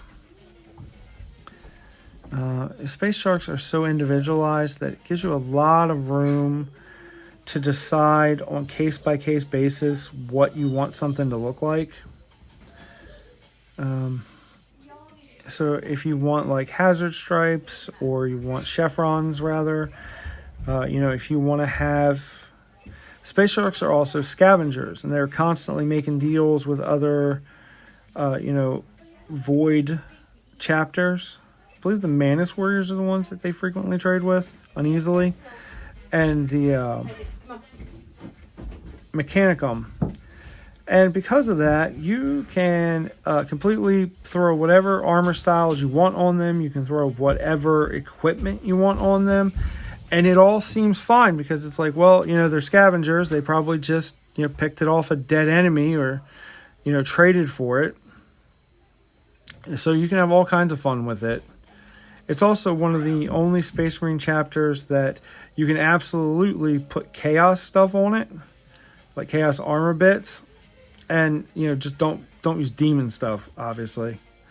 But you can put like just regular chaos armor bits on them, and they look fine, because it makes sense that, like, okay, well, they obviously, they killed a heretic and they stole his armor, because, you gotta armor up where you can. They're also really good if you've got some Horus Heresy stuff and you want to use that. Space Sharks are one of the better armies to do that with, too. Because of the ramshackle nature of most of their stuff, you can absolutely just be like, well, it just makes sense that they would have, this old style armor. And it's like, oh, well, according to the lore, if you care about that, that absolutely makes sense. And it just kind of gives your army a coherence. Now, if you are going to do that, you got to kind of go hard. So What you don't want to do is have one guy have it and him be the only guy that has it, unless he's like a specific character. And even then, you want there to be some synergy and some elements that tie together with the other elements of your army when you're looking at composing a full ass army. And you don't want to have your armors looking so different from each other that it becomes disorienting, because then it looks sloppy and the end result you have just isn't as good. And I mean, if that's your jam, man, go for it. But what I think a better option would be is, pick a style that you like and then interweave it through the entire army. That way you are seeing a little bit of it all over the place, and it makes it feel cohesive so that you've got it everywhere. And that really helps. Now, what I've done here is I accidentally got some gold over here. So what I'm going to do is I'm just going to quickly rinse my brush, make sure it's still a little wet, come in and rub the gold. And as you see, most of it will come right off. And then, you're on to the next thing. Now, one of the other things that you can kind of get away with Space Sharks because of all that is if you've got, I had a spare Reaver shoulder pad here. Now, that's not normally the shoulder pad you would see on an Assault Marine, but again, he's the Space Shark. And they're funny like that. Sometimes they just, this is what they had, this is what they used. And, that gives you some freedom to kind of take advantage of any bits you might have left over somewhere. And that can really help, because it means you don't have to buy a whole new kit to get the piece that you want. And, taking that pressure off of you really can be a lifesaver as far as trying to make a whole army work, because it can be daunting. It can be really daunting to try to make a whole army work, and you don't want to set yourself up to fail. So that's a good idea to kind of keep track of. Now, I think what I'm going to do, because everything in them is so dark, is I actually think that my Jumpy Assault guys that have these loincloths, I'm going to do these loincloths in off-white, like almost white. That same Gorgon hide that we had earlier. Apparently I had a little bit of contaminant on my brush, and I contaminated it, and now it's a color I wouldn't be able to easily recreate. That's obnoxious. Well, since that happened, what we'll do is we're going to get this bright neutral gray, because it's also very white in the way that it reads, and we're going to give it an opportunity to impress me. So what we'll do is we'll put a little bit down. Now with these, when you close the cap, there tends to be like a little bit of paint that comes out and gets stuck up there. I like to just take most of that off because I want to use it all. But it also means that you can pretty quickly identify these paints, because the tips of them will be all sorts of funny colors. So you kind of have a visual aid to what the paint you're looking at is going to look like. Put it right back in the contaminated one. My goodness, what am I doing? I'm selling. That's what I'm doing. I'm selling, chat. Absolutely selling. If you don't know where that's from, that's a queso. We love some queso. The dip and the guy. He is absolutely made me think that this is a little more manageable, and that I should come on here and live stream and just kind of chat with you guys, just to see what everybody's doing, And I appreciate the shit out of that. I really do. I really, it's 2025, and I live in the U.S., and the U.S. is kind of on fire right now, and it is not looking promising for the next stage of the U.S. So it's even more important than it used to be that I have this hobby to fall back on, because it is my lifeline sometimes. And it's you gotta let yourself have that, because if you don't, your entire psyche and your mental well-being can really fall off, and you really don't want that. Your mental health is super, super important. So having hobbies like this, painting, it helps stimulate your brain and help you disassociate with whatever it is that's bothering you that day. And it's just you and the paint and the brush and your miniature, and Every step that you take makes your miniature a little more badass, and you get to bring him to life. And that can help. That can help. That can help with the anxiety. It can help with the problems. It can help keep you focused. So, if you've never tried it before, I can't recommend this hobby enough. I don't know how you ended up here now, but I'm glad you're here if you've never tried this hobby before. But that's my reason for it, and why I want you to try it, and I want everyone to try it, because it doesn't have to be scary, and it doesn't have to be exclusive, and it doesn't have to be a private club that nobody's invited to. Like, it doesn't have to be like that. And you can do a lot with a little in this hobby. You really can.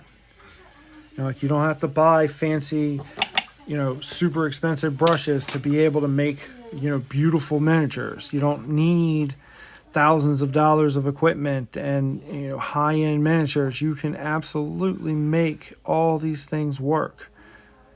Just, it is like any hobby. You have to dedicate some time and some money to it for sure. But, just like any good hobby, what you get back will so heavily outweigh what you've put in that you should feel like it was money well spent. And, I would also recommend, if you're going to pick one of these games and you're going to pick some of these miniatures, find a game that has miniatures that really speak to you, that you really visually like, and then make sure you learn how to play the actual game that comes with it. Because, just that can make all the difference. Just the idea that you're able to play a game with these guys completely changes how this feels as a hobby. Because you're not just working on a miniature and painting something. That is a unit that you will be leading into a game and attempting to beat someone with. And that can really just make it feel more valuable and help you get across that finish line of putting your piece together. Because sometimes, it gets hard and it gets taxing to try to keep your spirits up to make sure you get all the way to the end of a project. And that can really help sometimes. Now, what I'm doing now is I'm attempting to put just a little bit of visual texture into these holsters, because my holsters tend to be gray too. So I'm just taking it and I'm lightly pulling it along so that it can create some scratches and some imperfections in it where it's most likely to have gotten those. If I decide later that it's too bright, we can always just give it a wash and bring it down a couple levels. Alright, so we're going to go ahead and put a little bit. A message that asks if you have closed captioning. I don't think I have closed captioning as an option, but I'll be honest with you, I'm not far enough along in this to be sure.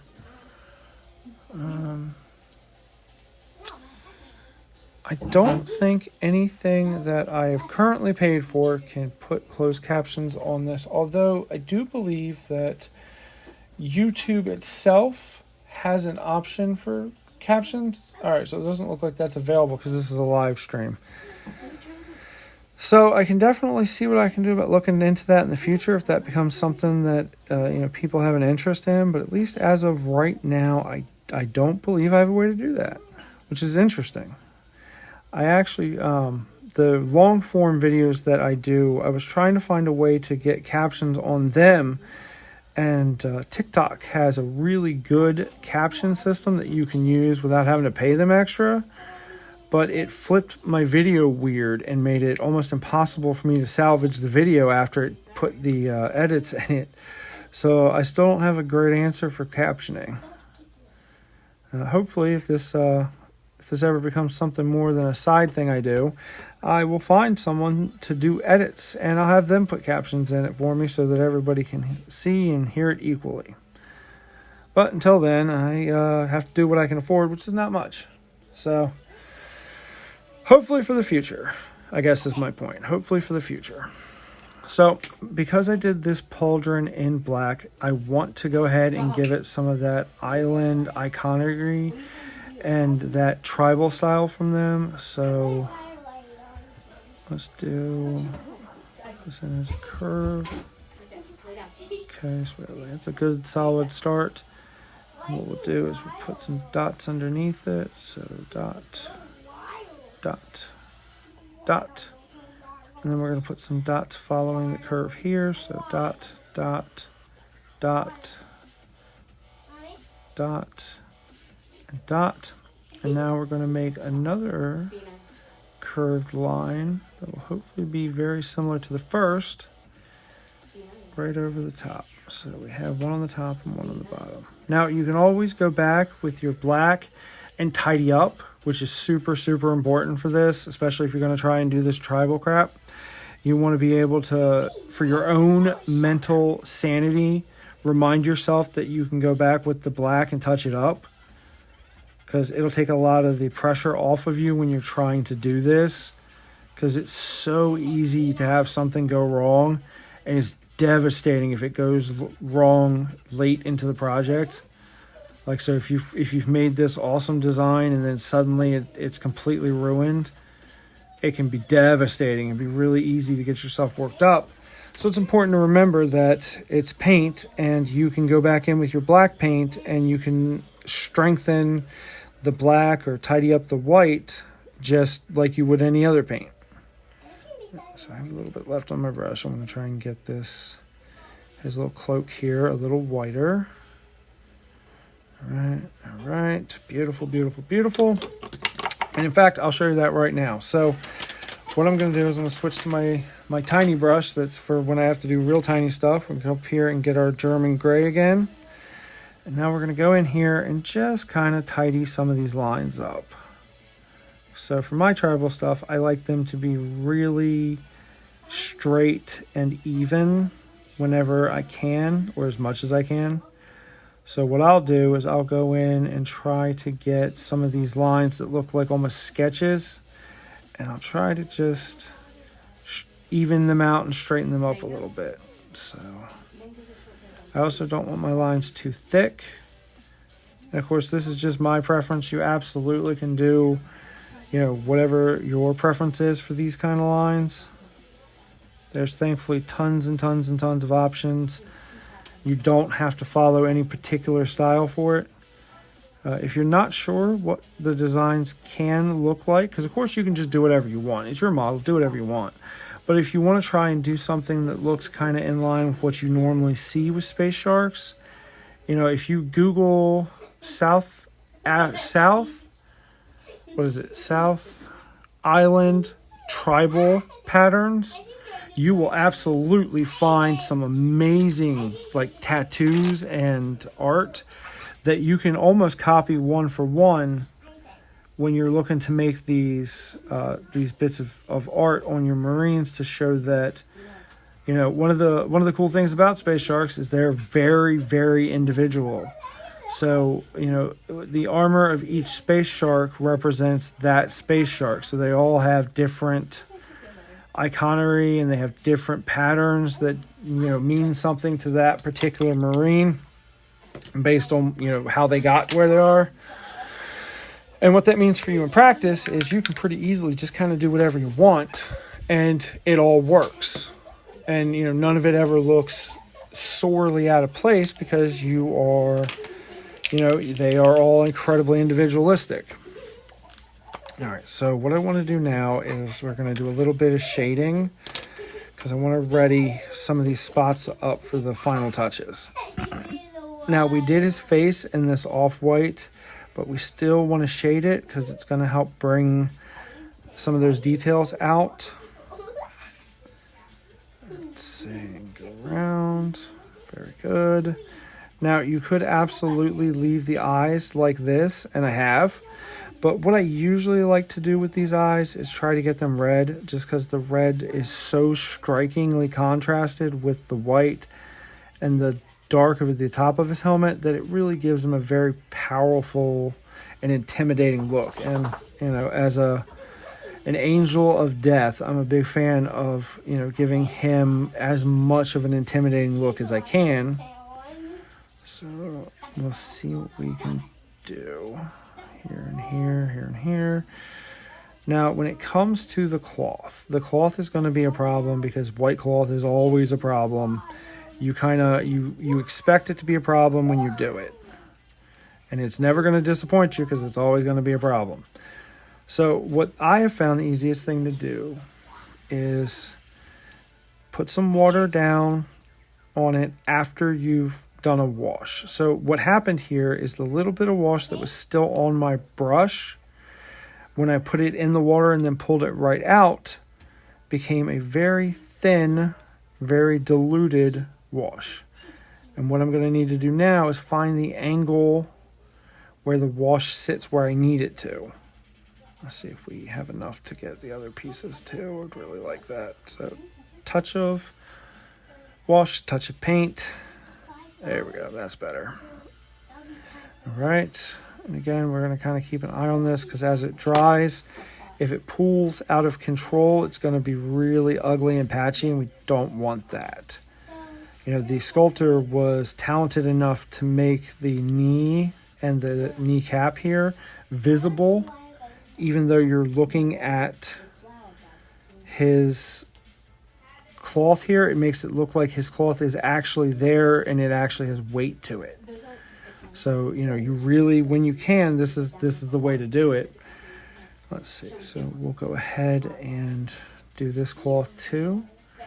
And while we're here, we'll go ahead and do a little bit of wash right into this pattern because this pattern is very, very neat. And I want to make the pattern easier to see. We're also going to put a little bit of this around the shark over here just to make it pop a little bit. Okay, so that's about where he needs to be to hang out for the moment. He's in a good spot here.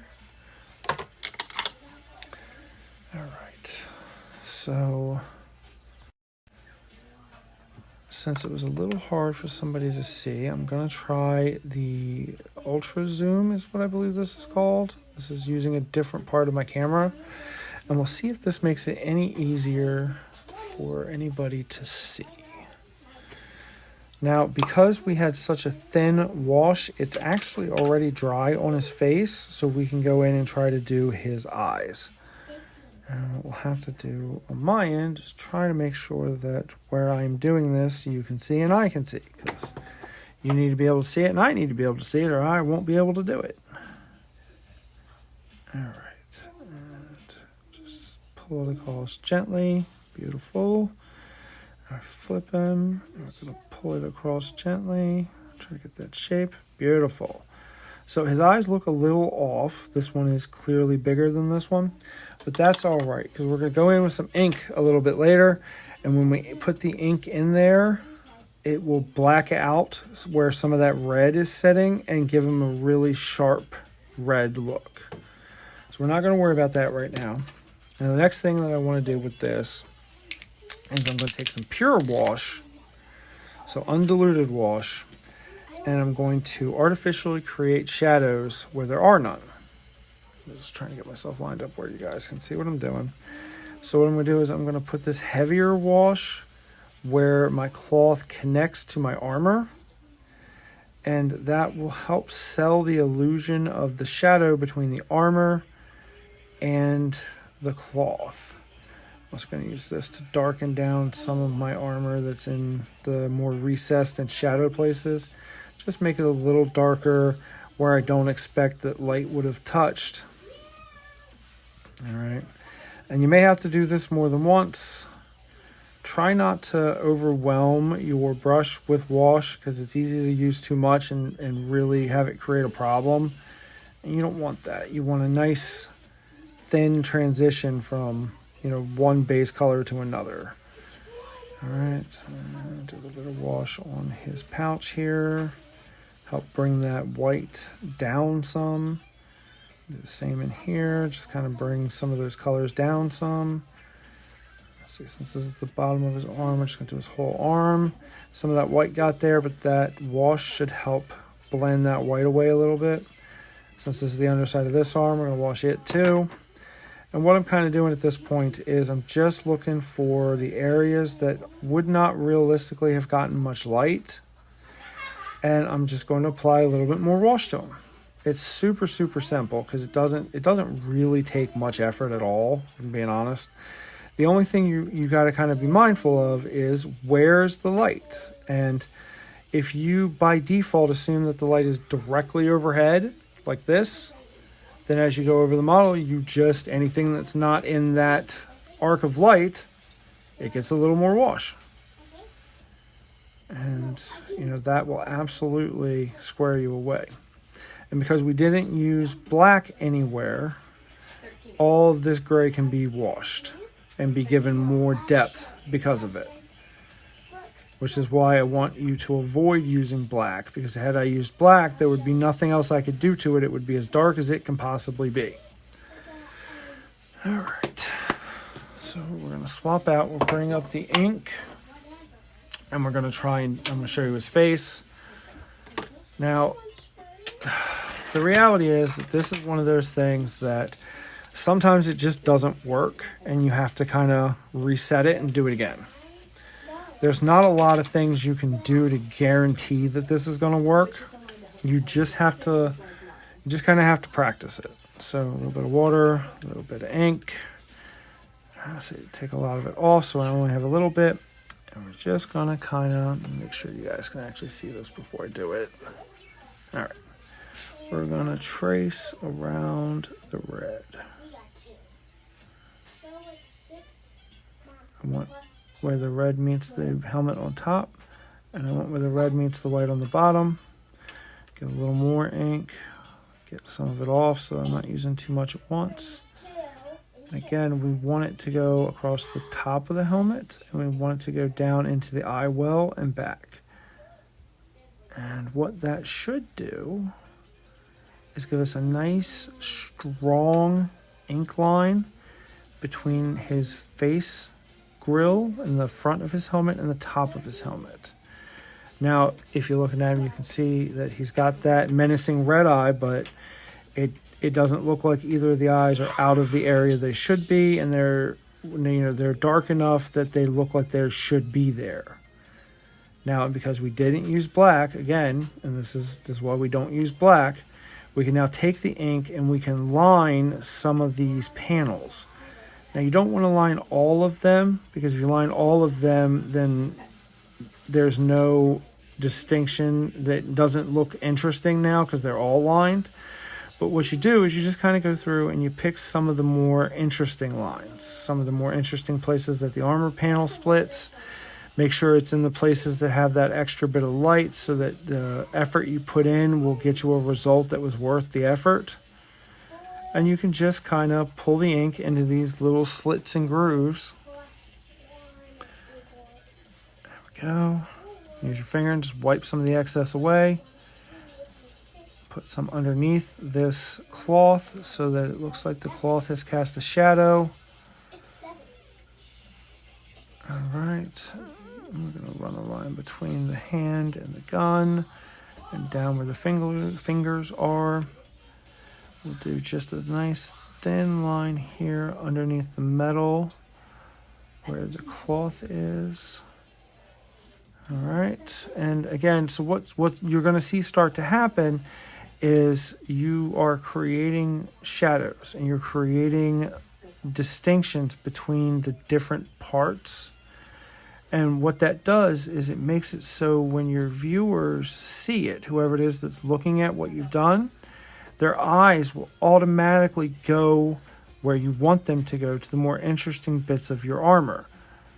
Because human beings are super, super predictable. So as long as you know what to do to make the parts of your armor pop, you can absolutely make sure that whoever's looking at your model, whoever you're showing your model to, their eyes go where you want them to go. And again, we don't use black because now we can use black ink to create completely artificial, so completely made up, shadows where there are none, so that it looks like there's more depth to the armor than there actually is. So as you see, we're just kind of tracing the gold here. And what this is going to do, aside from clean up any gold that I messed up, is it's going to make the gold look like it's darker and it's higher. So it'll look like there actually is shadow underneath the gold, but before the black of his armor. And yes, it's very time intensive, and how much or how little you do is a decision that you'll have to make based on, how much effort you want to put in. And there are techniques that you can do that make it a little easier. And, the results that you'll get with those techniques are sometimes perfectly adequate for what you want. But if you go in and manually do the ink like this, you have full control of those shadows. And you're not tinting where you don't want to. And it makes all the difference because you're in control. Now, if you do something like the Gundam armor paneling, which I do from time to time, you simply don't have the same level of control. And sometimes that's okay. Sometimes the model that you're doing it's just not worth this amount of effort, and that's perfectly okay. You don't need every model that you paint to take 100% of your talent and skill. It's okay to have a model and just want to get them done and looking solid. There's absolutely nothing wrong with that. And, sometimes the best way to do that is to do the more efficient ways that don't look quite as good, but still look very good. Because that armor paneling, that Gundam armor paneling black liner has absolutely served me well. It has made many things that I've done much easier than they would have been otherwise. I cannot recommend it enough. All right, I'm going to tap just a little more ink, because I still want to do a little bit more with them. A little bit of water, a little bit of ink. Twist your brush to a point.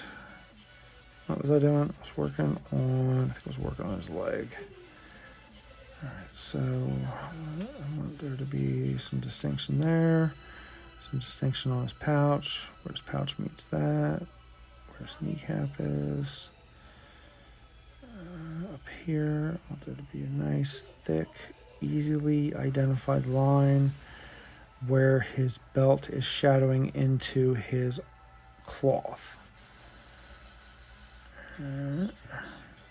Now, if you're doing space sharks specifically, they are real well known for being very tribalistic and very particular about their rituals. So you can absolutely justify specific details like them having a cloth and having that cloth be a special color as part of the ritual that space shark does and keeps on them, just because it's part of their heritage or part of their particular way of having faith and being at one with the emperor, if you will. You can get away with a lot. Now, if you aren't concerned with there being a reason for your model to look that way, that's perfectly fine. There's absolutely no reason for you to let the bizarre writing styles of Games Workshop dictate what's cool and what's fun to you.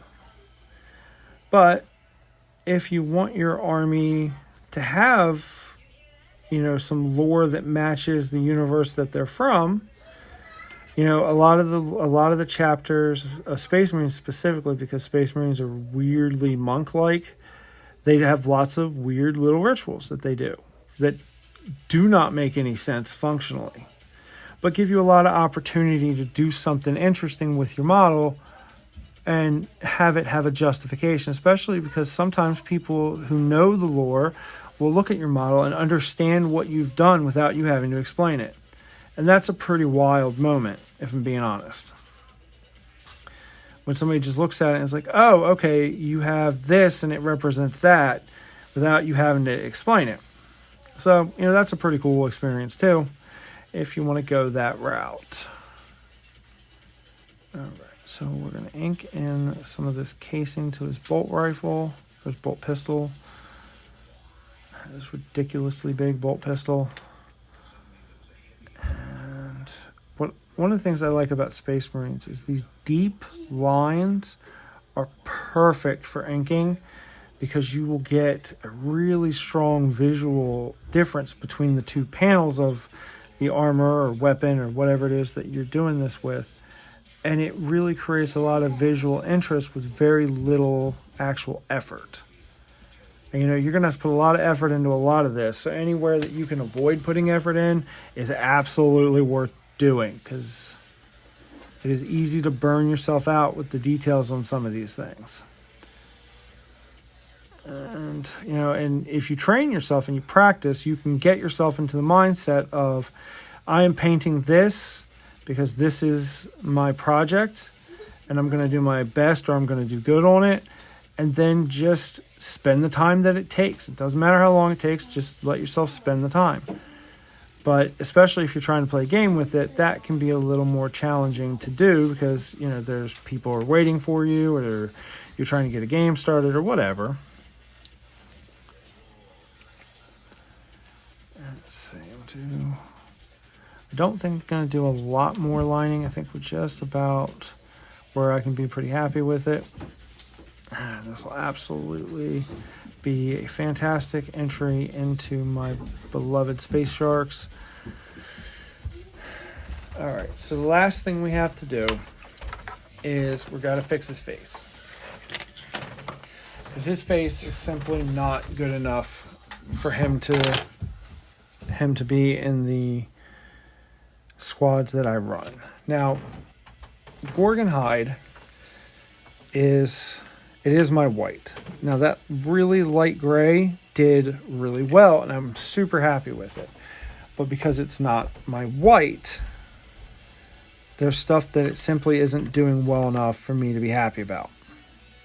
And one of those is the face, because my space sharks have really defined faces. It's a real big, important thing to me. So the way that I remedy that is we're going to now go in with our Gorgon hide, and we're going to be very, very gentle. And we're just going to kind of drag it around and try to let the stuff that has gone into these lower parts, we're going to try and prevent this from going into them, but it might.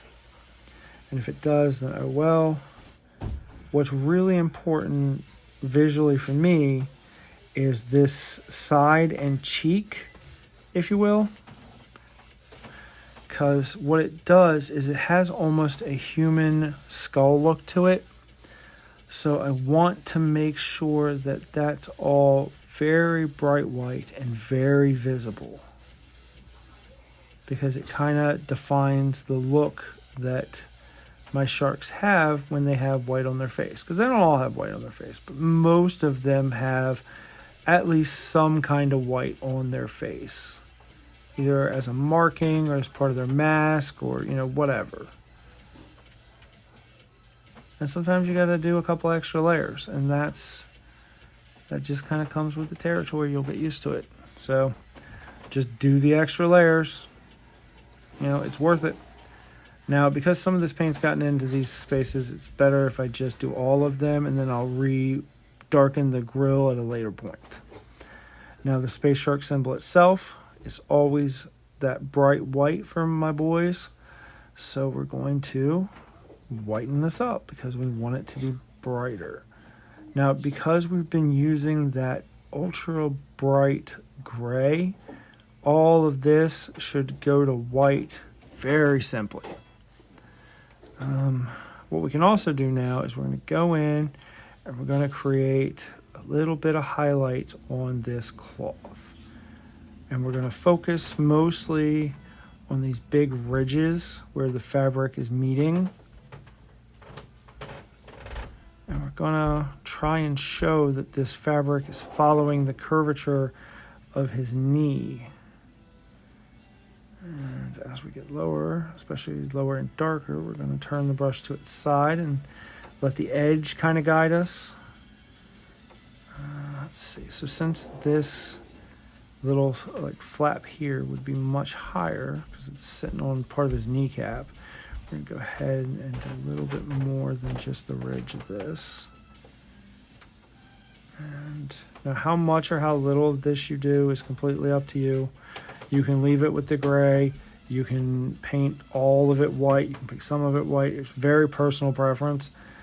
For me, when I'm doing white cloth, I want only like the really prominent high points in it to actually be white.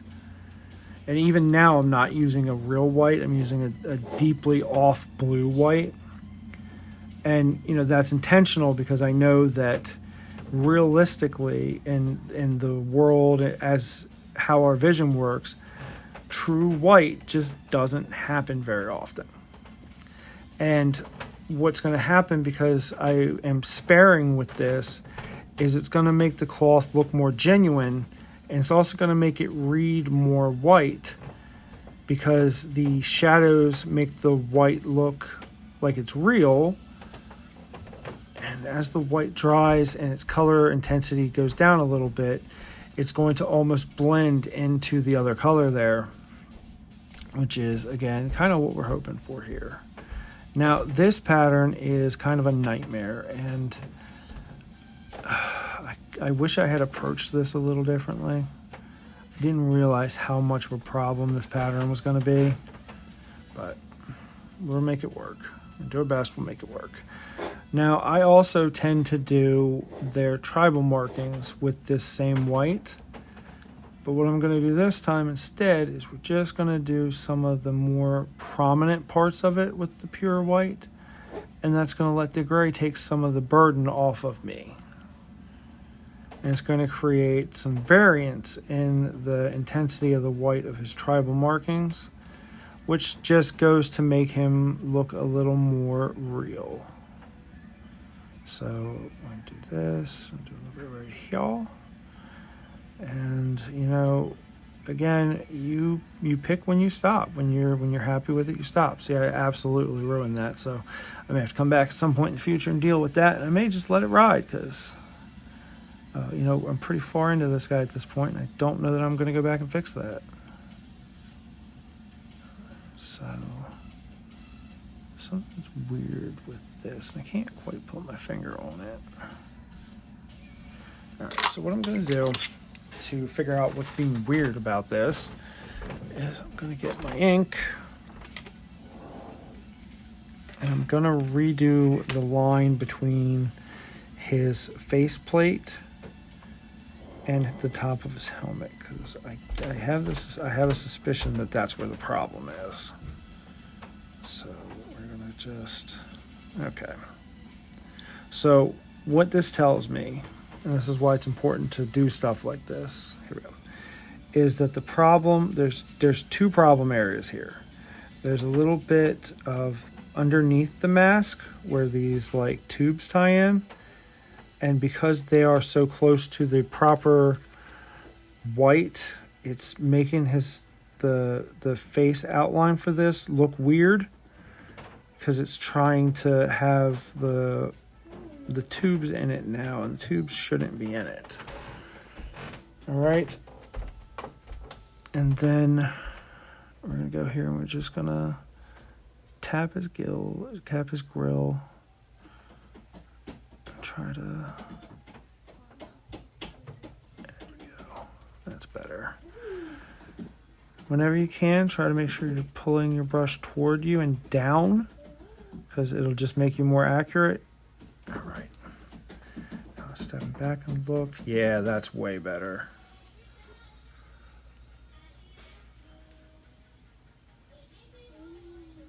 All right. Thank you. I'm glad that the cloth is coming up the way that I want it to, and that you're seeing it the way that I would like you to. I appreciate the comment. And on that, we're going to do the very last little bit here, just because I want to pick where your eye goes. And when you put little bright spots in, the eye will instinctively bring that to your attention. So your brain will go, hey, there's like a lighter part right there, especially if it's got a lot of dark behind it. And so what we can do as painters is, because we know your eye is going to do that, we can make sure that whatever it is that we're doing is taking advantage of that. So the last thing that we need is some silver. And I think that's it. I think after the silver, we'll be done. We'll be 100% done this space shark, and he'll be ready to join the ranks of my other space sharks. All right. I mean, we'll have to do the base, but I probably won't do the base today. So take our metal. Now this metal color is super, super liquid. It is like almost water consistency.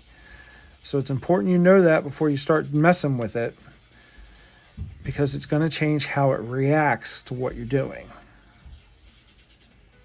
Now for what I want, it's actually super efficient because it's going to go right into the cracks of this chain blade. And I'm not going to have to do much. And it's got the little nub here. Perfect. And whenever you're using the liquid metal colors from Vallejo, every time you go to put it in your brush, you need to spin it, because the pigment has this habit of kind of getting into settling at the bottom. And then if you just dip it and then you pull your brush out, you're not actually going to get an even amount of pigment. And that's going to give you weird results that don't look quite right. Most metallic pigment have flakes of metal in them, and that's what gives them the shine. So if you don't have it stirred up properly, the ratio of the pigment in your paint that you get won't be consistent. And that alone can create a lot of visual background noise, because your brain is like, what is going on with this?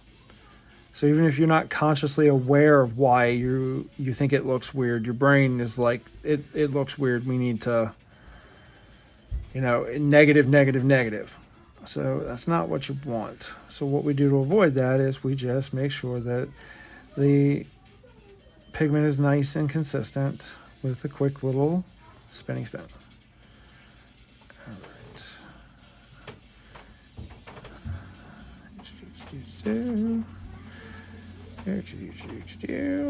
And you see I'm just putting my brush in and spinning it and letting it catch the stuff that it catches. And because it's the inside of a jump patch, it doesn't really matter if it's all silver exactly the way it should be, because your brain isn't looking at that. And unless somebody's being hyper critical of your work, they're not going to notice. They're going to see that it's silver and be like, oh, it's silver. And their brain is going to show it to them as if it was completely silver. Again, the more that you understand about how we as people look at stuff and see stuff, it makes it a lot easier for you to figure out what's worth your time and what's not. You also should be constantly moving the model so that you have the ideal positions for your brush. I've seen a couple people who get kind of skittish about moving the model and feel like they shouldn't be moving it so much. And there's just absolutely no reason to be like that. So don't, because you just make your life harder trying to paint it from one angle. Like, it's your model, move around as necessary.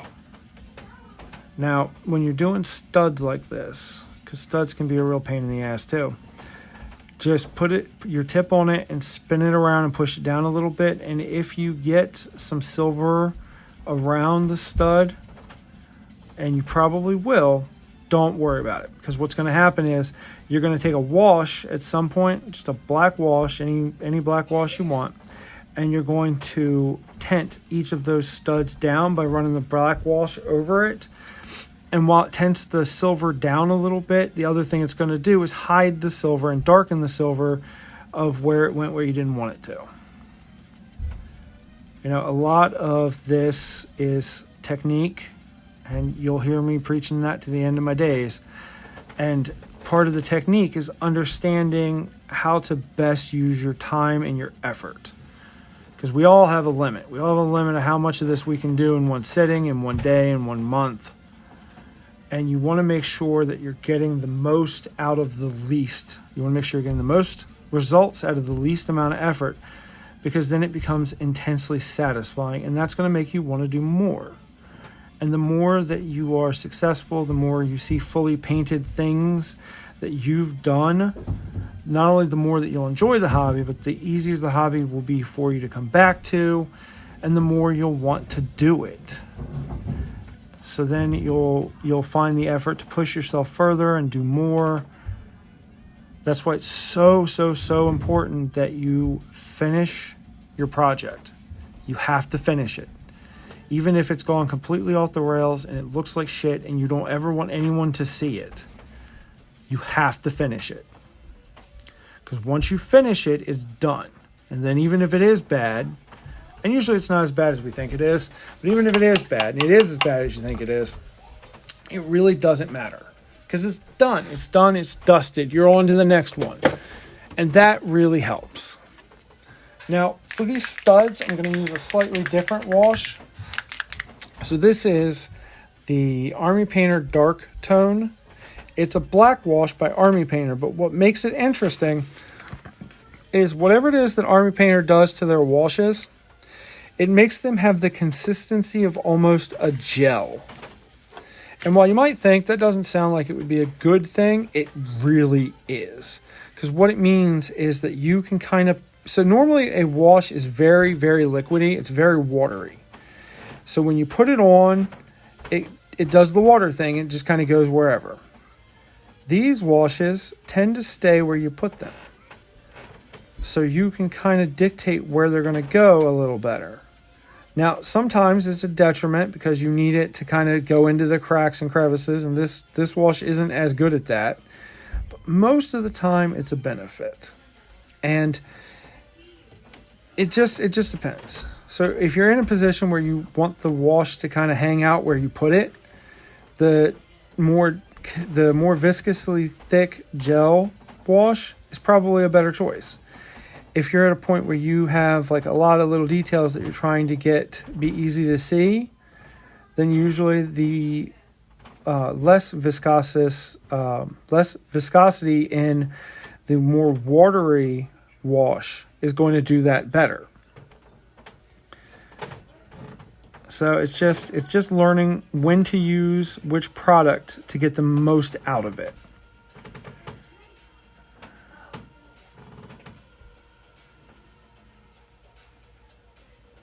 And what me and this thing here are going to have to fight. This is ridiculous. All right, and then we're going to do all the metal and the black on his weaponry. And again, because we didn't paint it black, we can now shade it black. And it's going to help us get some more out of less effort. And I know, especially at first, you might find yourself going, well, I've got plenty of effort. Why do we keep doing all these things to avoid putting effort in? And it's like, well, because one day you're not going to have plenty of effort, and completing something is what's going to give you more effort. So I want you to be ready for that, because it happens to all of us. There we go. Back up here. Back here. All right, and so he's done and dusted everything except his base, because his base is I'm gonna have to come back and get his base in line with the other bases. But he is good to go. He is all done.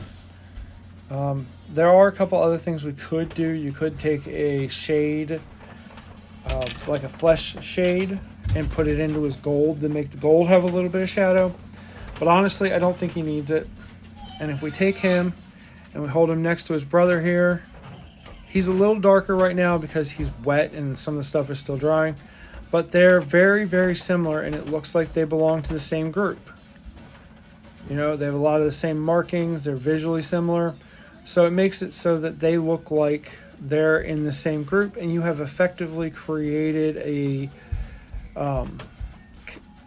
through line between them so that they have some similarities, so they look like they belong to the same chapter. And what happens is the more guys that you get, and you have more and more and more of them, that similarity between the chapters makes it look better and better, because it's like, wow, this really is impressive once you have a bunch of them and they're all in similar styles. So just as kind of an example of what I'm trying to say here, so we have Tiberos. He's our big guy. He's our leader. Stop falling. And we have two assault guys with him. They all look similar enough that it's clear they're in the same group. So they look like they're in the same group together, and that bit of cohesion really creates some visual interest, especially as you start getting to bigger numbers and you start having tanks and stuff. Like, it really adds up and becomes, multiplicitous. It becomes more and more interesting the more that you have. So that's why we create color schemes, and why we specifically go through the effort of making sure that the color schemes make sense and that they all have weight to them, because it just makes it easier for all that to work for you. All right, so I think at this point I'm gonna call the stream. It was a great stream, and I appreciate everybody who showed up for however the period of time they did. Please work with me and forgive me, as I'm still trying to figure out how to get this stream stuff to work. I'm literally running it on an iPhone, and it's, I'm having some trouble. Oh, actually, no, we're not done. We do have one more thing to do. Hold that phone. So one of the most important things I can tell you as far as saving you some money is you absolutely need to go out to Walmart and spend the $2 to get this.